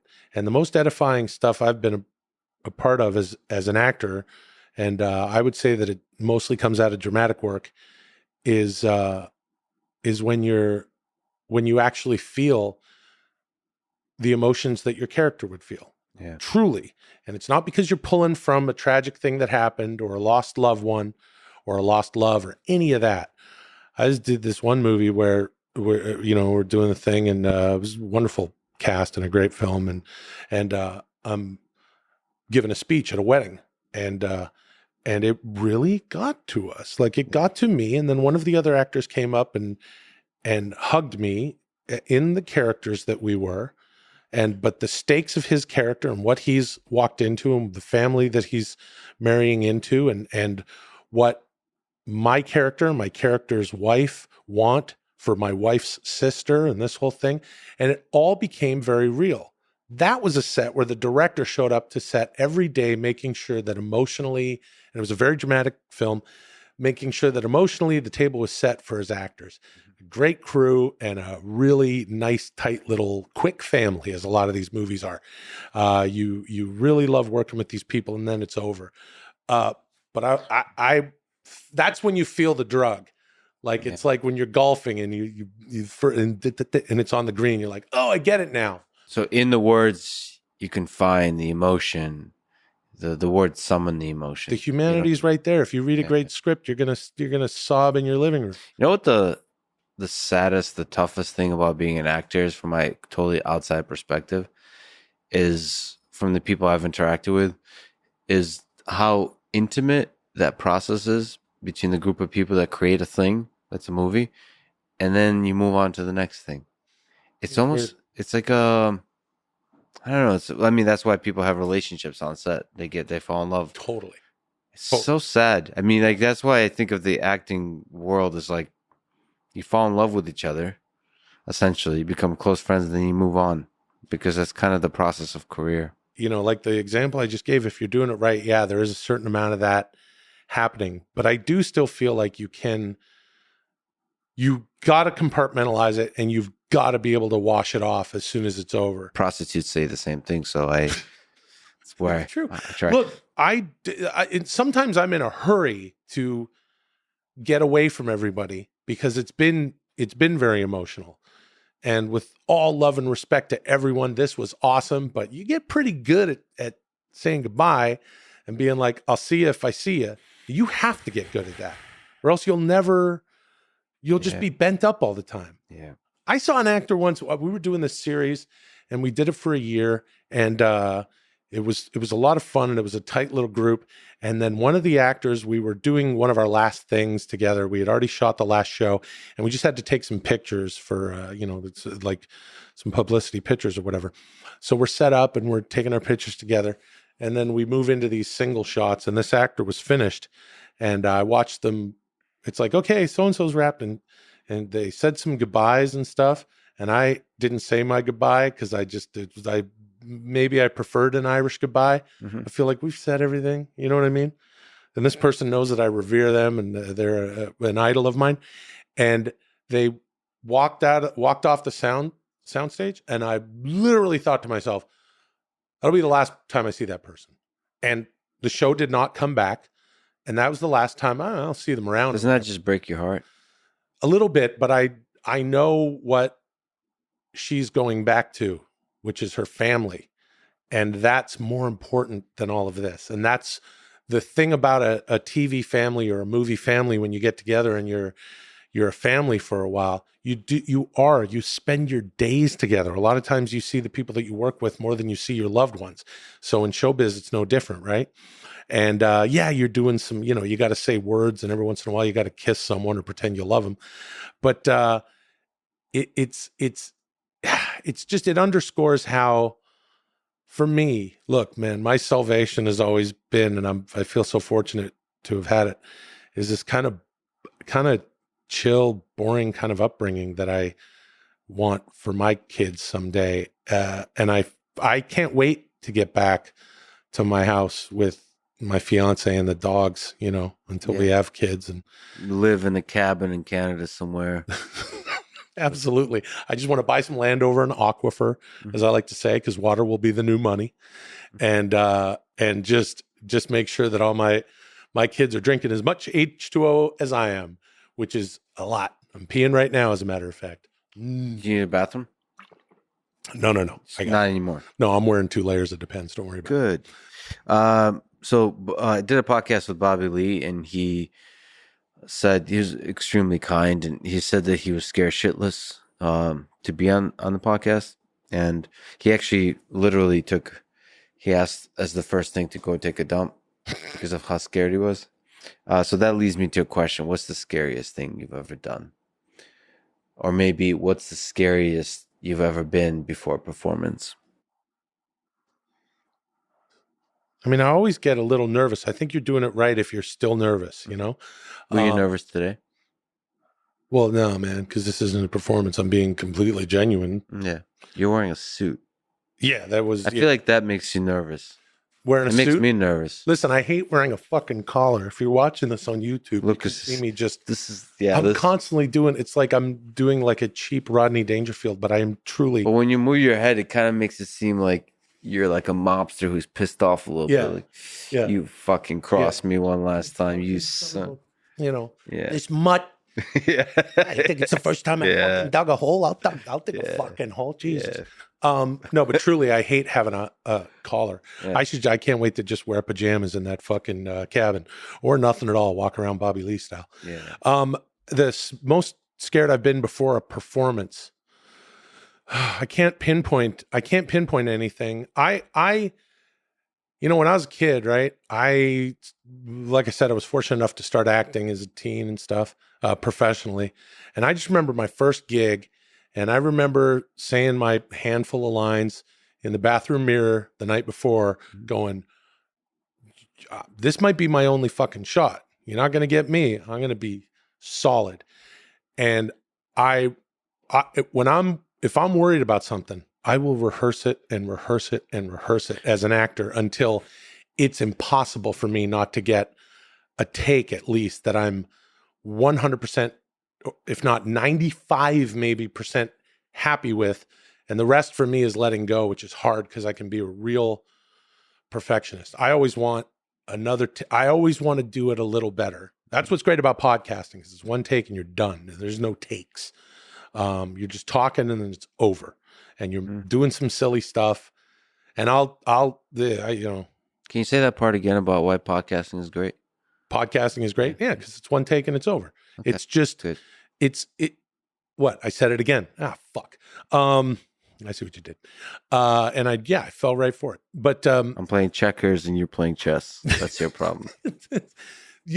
But still, when we do the podcast, we'll like finish and I'll look over at Chad and I go, that one thing that I did wasn't that fun. He's like, shut up, man. It doesn't matter. It's a fucking hang. We're hanging with our friends out there. That's what we're doing. So that anxiety is there. That self-criticism or whatever that is, that voice. I say sorry after takes. I'll always finish a take and go. And I've had directors, it's to the detriment of myself. Yeah. I've had directors be like, stop doing that. Yeah. Because I'll like finish a take and then I also have like the will face where I'm just like, I'll finish the take and cut. And I'm making a face right now like I smelled something. Yeah. That's what I'll do. I'll literally be like, because I look at what I do in the pure sense as I think a lot of people want to be good at something. The only thing I've ever really wanted to be good at is being an actor. And that's the only thing. Of course, I want to be a good person. I want to be a good partner to my fiance. I want to have kids and be the father that I had, and I want to be the parent that I had from my parents who were fucking amazing, wonderful people. And there's all those things. That's all. You should want all those things. But as far as doing a thing, like what is my trade? I want to be really good at it. My parents grew up in Napoli, in Italy, right? And I say Napoli because I'm Italian. Yeah. And so my grandfather on my mom's side, my nonno Pepe, he was a plumber, and he was also like a handyman. Yeah. Like people would bring him like the old Chianti bottle with the woven bottom part. Mm-hmm. People would bring him like a broken bottle, be like, hey, Giuseppe, can you fix this? And he'd be saying, I feel like you're telling the backstory of Mario. That's not actually your family life. Yeah. But okay. Yeah. He said, I'm a fix. Yeah. And so Giuseppe, what? He would fix a bottle and give it back to someone. And he was a really good plumber. My mom used to always say that guy was he was a great. He took pride in that? Yeah. I always feel like, there's what you set out to do as an idealistic little teenager. I want to be like so-and-so, and I want to, hear my big dreams and stuff. And I can't believe that I'm still in the business. Okay. First of all, let me say that right now. I can't believe it. But what I really, it's the one thing that it's like, I can't give up on a take. Mm-hmm. I need it to be as good as I can possibly get it. And I don't really know why that is outside of wanting to be good at something. When you open the yellow pages, if I'm a plumber, I'm not, I'm not Roto-Rooter. Like I'm not the guy with the big full page ad, but I'm also not, AAA Abacus Brothers or whatever, like the shitty one. Yeah. I would like to hope that and I'm saying this with pride for what I do. I'm not trying to say here's my standing or where I want to be in the fucking business. That's not what I mean. I mean that I want to be good at it. Hello, Friedman Enterprises. So that's the hotel phone.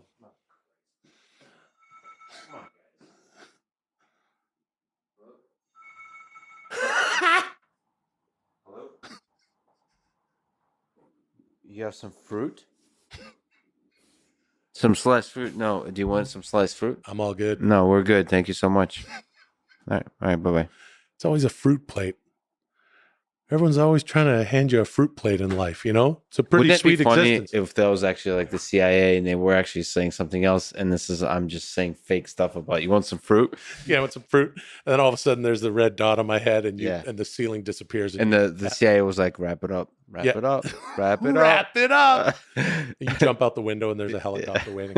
What were we talking about? The fruit distracted me. So, do you want to be I just want to be yellow page ad? I want to be the guy on the second or third page. Yeah. Where it's like, you're not going to pay what that guy charges you, but I'm not going to charge you what this loser chart. I want to right down the middle, and the work is guaranteed. That's kind of what I want to. It's the one thing that I've been fortunate enough to be doing my whole life, and that I want to be good at. Everyone wants to be good at something. If you're fortunate enough to be able to do what you love as a job, I mean, my God, I can't believe I get to do it. I just want to be good at it so that I can fucking, die someday and go, I tried not to give up on a take, and and I will rehearse it still in the bathroom mirror the night before if I have to.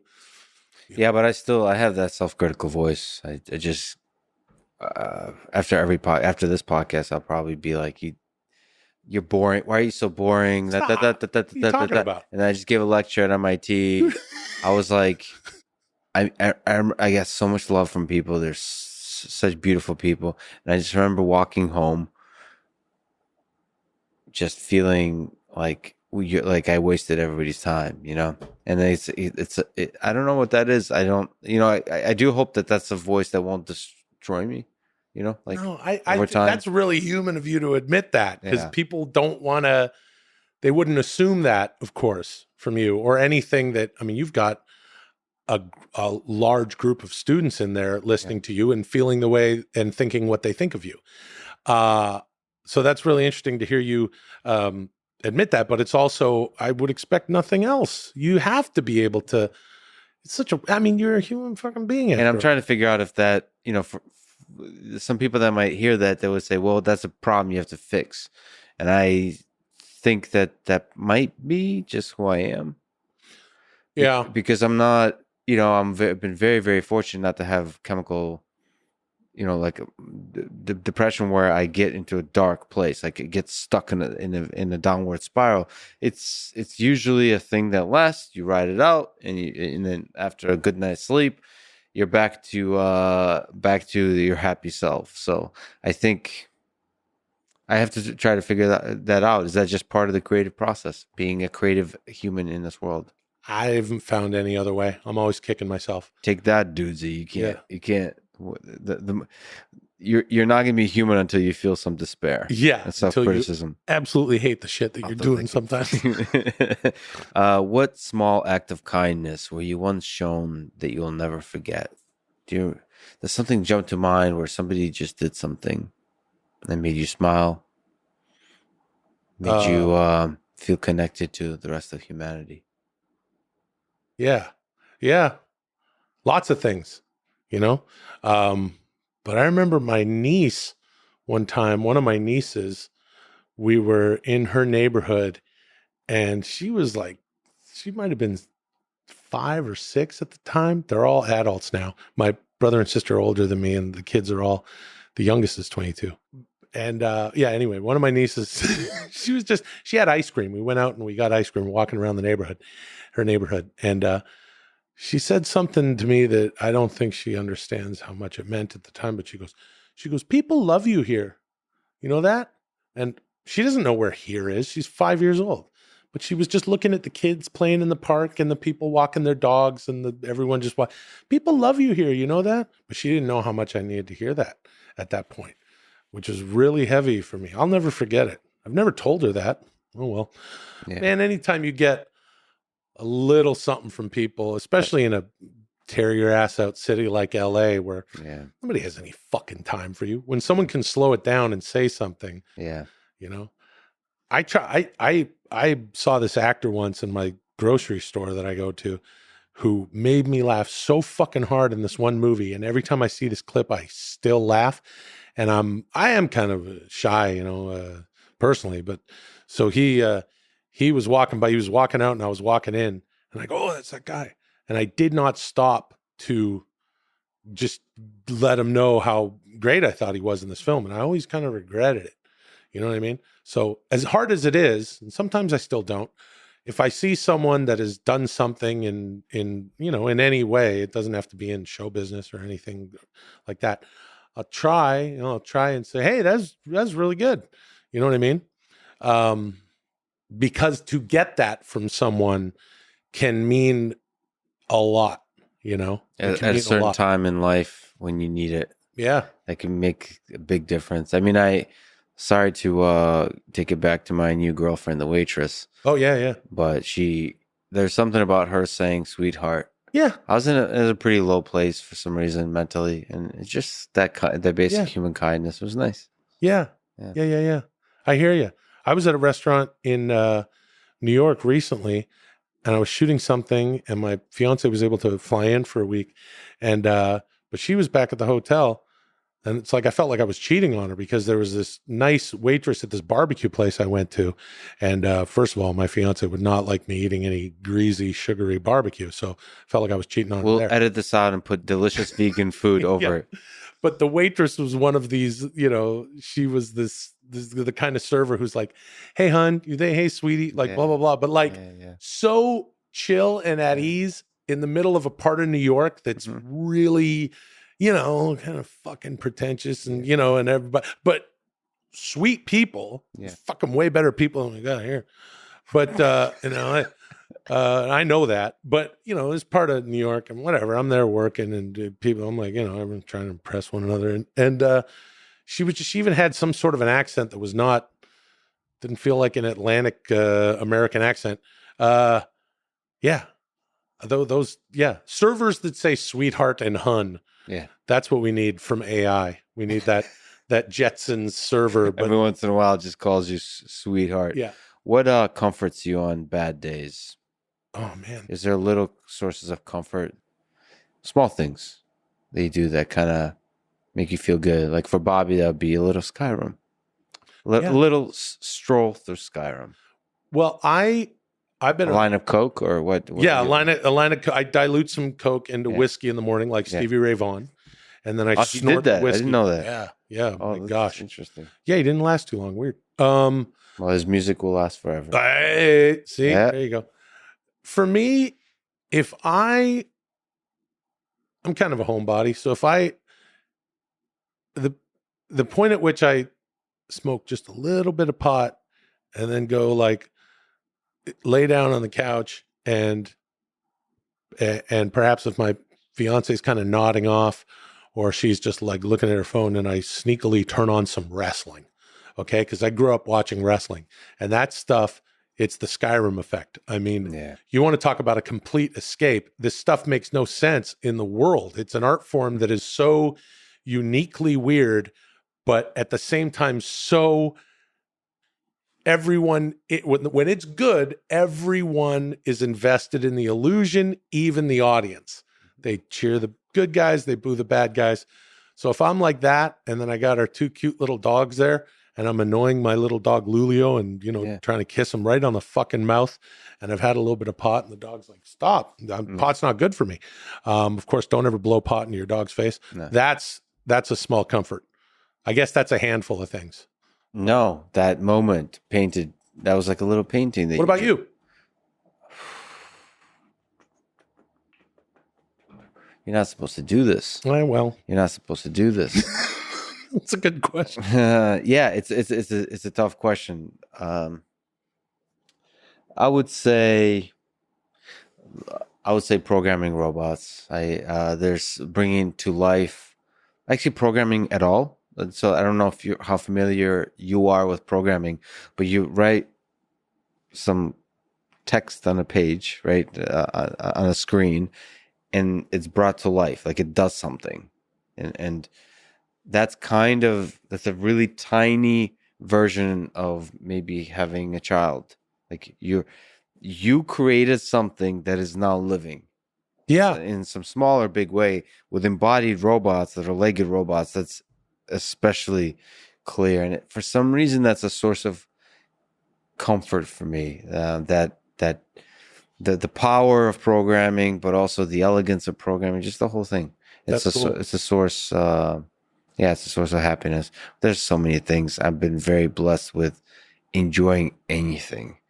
Like that's part of the struggle I have in life, is that the simple stuff is a source of a lot of happiness for me, which leads to a lot of laziness. So I have to give myself artificial deadlines. I have to be freaking out on purpose in order to be productive in this world at all. You seem like an extremely dutiful, busy guy. No, I am, but because I'm constantly creating artificial stress and deadlines and all that kind of stuff. Otherwise, I would just sit there looking at a tree, happy. I'm truly happy with everything. That's awesome. Yeah. Gee whiz. That's not. Well, that's the line of Coke in the whiskey in the morning. That's the thing that does the Stevie trick. Ray Vaughan breakfast shake. By the way, one of my most favorite guitars. I play guitar too. That's a source of comfort. Oh yeah, I have seen you play some guitar. That's awesome. Who's the greatest wrestler of all time? Greatest in-ring performer of all time is Bret the Hitman Hart. What's the difference in ring versus? Well, there's many facets to the art form. A lot of people are great on the mic, but they're not so great once they get in the ring. Mhm. A lot of people have all the showmanship and stuff, but then they're not necessarily. It's a wonderful package, but then they get to the ring or they open their mouth and there's nothing going on. So who's the greatest in ring performer? I think the greatest in ring is Bret Hart. I don't think there's anyone better than Bret the Hitman Hart. What makes him so good? Well, I think I had an action figure of him in Russia, and we didn't know what the hell that was. Sure, yeah, it was just a guy in pink tights. Everything makes sense. Every single thing is rooted in the thing that just happened, and everything that he does is to set up what he's going to do. They call it, and I'm just a wrestling nerd, but the wrestlers, I guess, call it ring psychology. The things that you have to do to make it seem like you're suffering or you're coming from behind or whatever. And then also just the physicality of it. He would do it at 100 miles an hour and never hurt anybody. Although, I also love, the greatest wrestler of all time, everyone says, and they're right, is Ric Flair, Nature Boy Ric Flair. Everyone says this? Yeah, I think if you know what you're talking about, because he's the best on the mic. He's also incredible in the ring. And then for me, the sentimental favorite, which we've actually on Dudesy, Chad had sort of a Charlie Rose-esque interview with me about this, my fascination with Hulk Hogan. Mm-hmm. Because to me, he was Superman. I was a little kid and I saw him and that's imprinted. But this is like asking me who my favorite child is. Okay. Right. So The Rock, when The Rock was, I mean, The Rock's The Rock. Yeah. Yeah. I mean, Hulk Hogan is, he's the weirdest one, right? For me, from the outside. Super weird. That, I don't know what that is exactly. Everything's weird about him. Yeah. He's got the bald head. Like he would proudly have this bald head with long hair, the handlebar mustache, in this ketchup and mustard, tights. Which he says he credits McDonald's with the tights. He literally does. He says that the red and yellow came from Angelo Poffo, who's Randy Macho Man Savage and Lanny Poffo's dad, who was a wrestler and a promoter. He said that he saw him wearing yellow, and he's a Tampa guy, so he had that brown skin and the hair and everything. So he's like, oh, that's what I want to do. And also the brand recognition of like, well, I should do it like McDonald's, literally. And he's a big, swollen, muscular guy with tan brown skin screaming at me to eat my vitamins and stuff when I'm 8 years old. That was extremely, he's like Superman. But I know there's a person behind that guy. Yeah. What do you mean?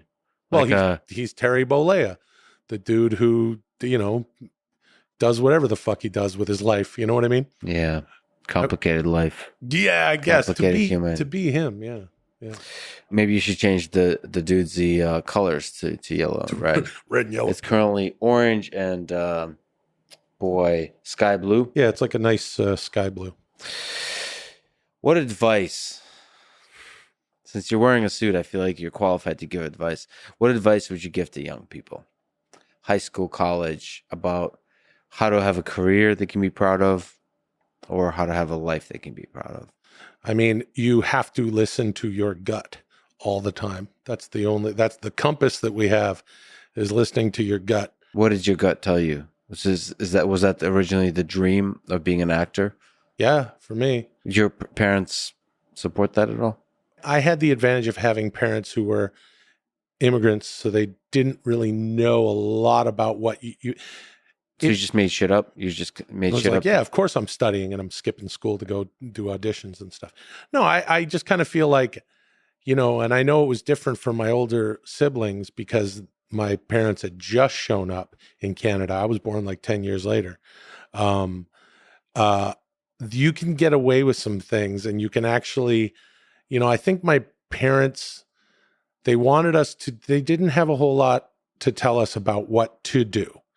They weren't going to do that with us because they're in this brand new world and there's all these possibilities. But there was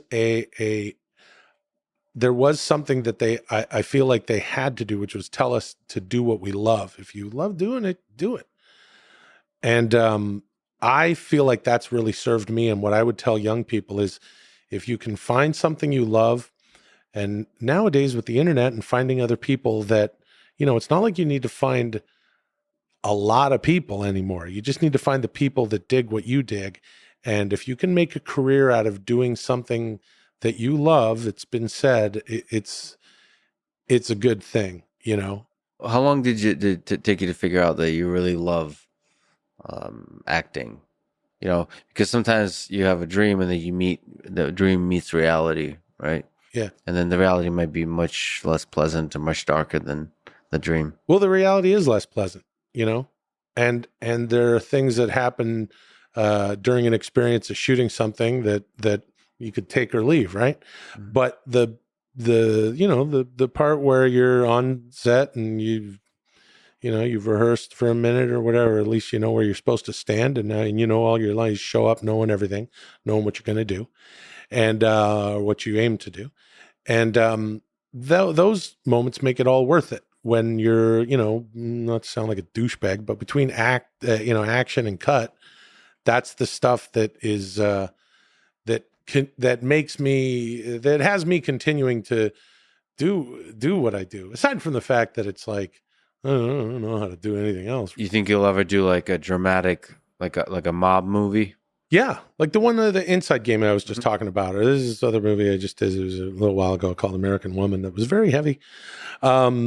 And I love doing dramatic work. I love it. Yeah, and I played that in Inside Game. It was kind of there was a mob element, and the fellow was, the stories here or there with regard to how deep into the. But he was a bookie. He was just running money, he was making a lot of money for a lot of people, and he figured out how to, cook it with this dude who was an NBA ref, and it's a very interesting documentary. The thing that they just Untold, under the Untold series, they cover it.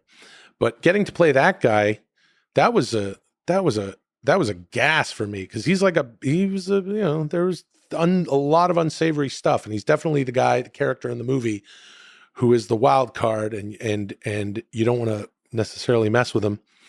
And I remember this fellow who is a real guy. Speaking to him, it was just bizarre to hear. Like, I said to him, he was a little concerned about this and that. Like, hey, you say whatever the fuck you want in your movie. I got my book and I got this other fucking deal. Mm-hmm. But he goes, I didn't do this and I didn't do that. And I'm like, yeah, all right, I got you. And he goes, yeah, I'm telling you, like, I'm talking to you one-on-one. I did not do this. I did. Okay. I'm just fucking telling you, do whatever the fuck you want with your movie, but this is what's up. And I said, you ever seen Goodfellas? He's like, yeah, I fucking love that movie. Cause he, like I said, he did some unsavory shit. And I go, you remember the scene where the guy, the neighbor, Lorraine Bracco's neighbor was, made her uncomfortable and was touching on her. And she goes to Ray Liotta and he goes, where the fuck does this guy live? And then and he walks across the street and pistol whips the dude. Mm-hmm. You touch her again, you're dead. Yeah. You hear me? Yeah, good scene. Don't shoot. Fucking great scene. He goes, I love that scene. I go, that's you. So you're doing shit that we know is terrible, but we love you. He goes, all right, I got it. And then I said, there's this one scene, I explained the scene to him where one of the mobsters, tough guys, was in the window of the car, and Jimmy, my character, is very coked up at the time, and he's hemorrhaging money here and there and making bad bets because he's getting sloppy. And this guy wants to bug him about some Jets-Giants bet or something. I'm like, telling you, fucking asshole, don't fucking do it. He's like, yeah, well, the fucking Giants. And in the scene, Jimmy, my character, grabs him by the lapels and just smashes his face against the roof of the car. And I say this to Jimmy, and he goes, oh yeah, I would have done that. That's not a fucking big deal. I wonder also the interaction. I wonder what the filming of probably my favorite gambling movie is Casino with with Joe Pesci and De Niro. Oh my God. Like when they're out in the desert yelling at each other. Oh, I yeah. wonder how many takes that is. Like, because I don't know how scripted that is. I mean, it probably is a little bit, but like, I don't think you can script the performance that Joe Pesci does. Don't make a fuck out of me, Ace. Yeah, Like, I fucking brought you here. yeah. He's just like pointing at that energy, and they're standing there, and their friendship, and then is De Niro's like that whole thing, and then in the pet, like that energy. What is that? I mean, they somehow find it together. You could tell me that was one take, and I'd believe you. You Yeah. could tell me that was 7 takes, and I would believe I you. bet you all the takes had that energy, like they were playing with it, right? They were playing with that. This. Yeah, I mean, they took on a real personality in those scenes and really carried them forward. I mean, it's just a brilliant performance. Doesn't get, like, comedies, like mob movies probably don't get enough credit either, because it's seen as like Mob movies don't get enough credit. What do you mean? in the Oscars. I mean, like that. Oh kind of yeah, stuff. yeah. Because it seems like a trope. It's like giving a Western it's got to be a hell of a Western or whatever, because it's like an old Hollywood trope. Yeah, no, that scene is so great because they're never they're at the height of their friendship in a way, and they're also pretty much about to let go of it and become enemies. Yeah. And both things are happening at the same time. And Pesci drives them out to the desert. And if I remember correctly, De Niro's character, Ace Rothschild, he says, I gave myself 50-50 whether I'm coming back. Yeah, it's such a good scene. It's a great scene. Usually my prospects of coming back from the desert would be 90-10 or something like that, but now this time I wasn't sure. And there's the car driving really fast, and then Joe Pesci's like, "You motherfucker, you," like whatever he was doing. Yeah, a Jew. Like, of course, there's anti-Semitism. Or yeah, whatever. Or not, between friends. Who gives a shit? All that kind of stuff. Yeah, I mean, brilliant performances. So yeah, I can understand why you love the art and putting it all out there. And it's fun. It's fun, and it's still fun. It's still crazy fun. If I go a while without getting a gig, if I go a minute, then I end up and I work on something, I'm like, it's like, oh, I've been thirsty for this. Like, I actually am really so happy, even if it's something where it's like, the things where this was a pain in the ass and that, or whatever, or you're on the road doing something and, anything, whatever, you lost your luggage or whatever the heck you've got going on in your day-to-day life that everyone brings to work and tries to let go of. Once we're doing the scene, oh man, it's the best. But, that said, you're a great actor, but I just think I speak for a lot of people that there's a charisma to you that's great to reveal in raw form in different podcasts. Oh, cheers, man. In Dudesy, 10-Minute Pod, just as a guest in podcasts, it's always really fun to watch you. Cheers. The way you have fun, the way you think, the raw Will Sasso, which is a nice compliment to your kind of acting. That's role. Really sweet. Yeah. Cheers. Well, look, you said, you're making that face. I'm making that face. I'm making that after the take face. No, I love doing stuff off the cuff. That's kind of you to say. And I really do dig doing stuff in front of an audience because I love seeing, I don't give it to myself very often. If I'm doing, even if I'm, I've done a bunch of multi-camera sitcoms and stuff. MADtv was shot in front of a live studio audience. You like that energy? I love it, but I can only hear them. You can't see them because of the lights, like it is in a lot of performances. And I would imagine with stand-up, it's, you see the first couple rows. I do this character that does stand-up, and I used to take him out and do things with him and do little bits here and there. I haven't done it in like 4 or 5 years. I think, did Bobby say that character opened up for Bobby? Yeah, but he said I have to do it as myself too. Yeah. I think in that podcast, he's like, okay, you're going to come with me and open for me in Brea, but you have to do it as yourself. Did that ever happen? It did. And I did the character, who's a character I came up with on 10-Minute Podcast. He's just this comedian, right? He calls himself an open mic veteran. He's been doing open mics forever. And so I did it at opening up for Bobby. And he's like, you have to do some of it as yourself. So I just kind of did this bit where I would do some of his jokes, and then I would it's silly. I got a fucking wig on, and I take the wig off, and I go, and as myself, I start explaining it. Hello, my name is Will. See, the reason that it's funny is because Arnold Schwarzenegger he's in these movies and he's got the thick Austrian accent, but he's like, yeah, my name is Ben Williams. I'm a cop from Colorado. No, you're not. And it doesn't make sense as the comedian character that I'm doing, because that character doesn't do impersonations. Okay, carrying on. And then I put the wig back on and go back into this dumb thing. Yeah. And I don't think it was very good, but Bobby required it in order for me to open for him. He's like, you're not fucking doing it. So I'm not going to get up on stage and not do. We agreed, I'll do it. But having been up there just in, whatever, I've done it like a dozen fucking times, or not a bunch of times, right? Like nothing. And, these comedians that go up every night, sometimes 2 times a night, I will say, I love performing in front of people when I get the chance, but it's a specific thing that I just, I don't know. I got to go back to this. It's like the providing value, I think great stand-ups are fucking incredible. I'll go, when I've gone and watched stand-up, there's your friend you're going to see, but then there's this other person who really speaks to you. You know what I mean? And if you like one comedian a night, that's a lot, because a comedy club is like a fucking crazy restaurant where there's no menu. And it's like, yeah, what would you like? There's nothing else like that. There's like, you don't go to like a music place. Well, what do we got here?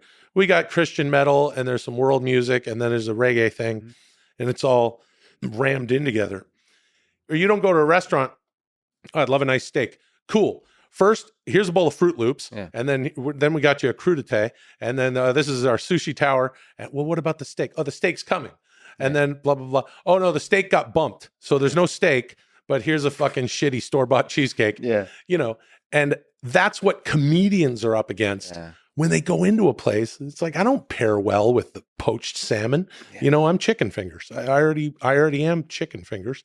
So, these great comedians that are able to go up on a night where poached salmon goes up, and then it's like, fuck, you were also spicy. I got some kick to me. For me, even going to open mics, it could be a wonderful escape.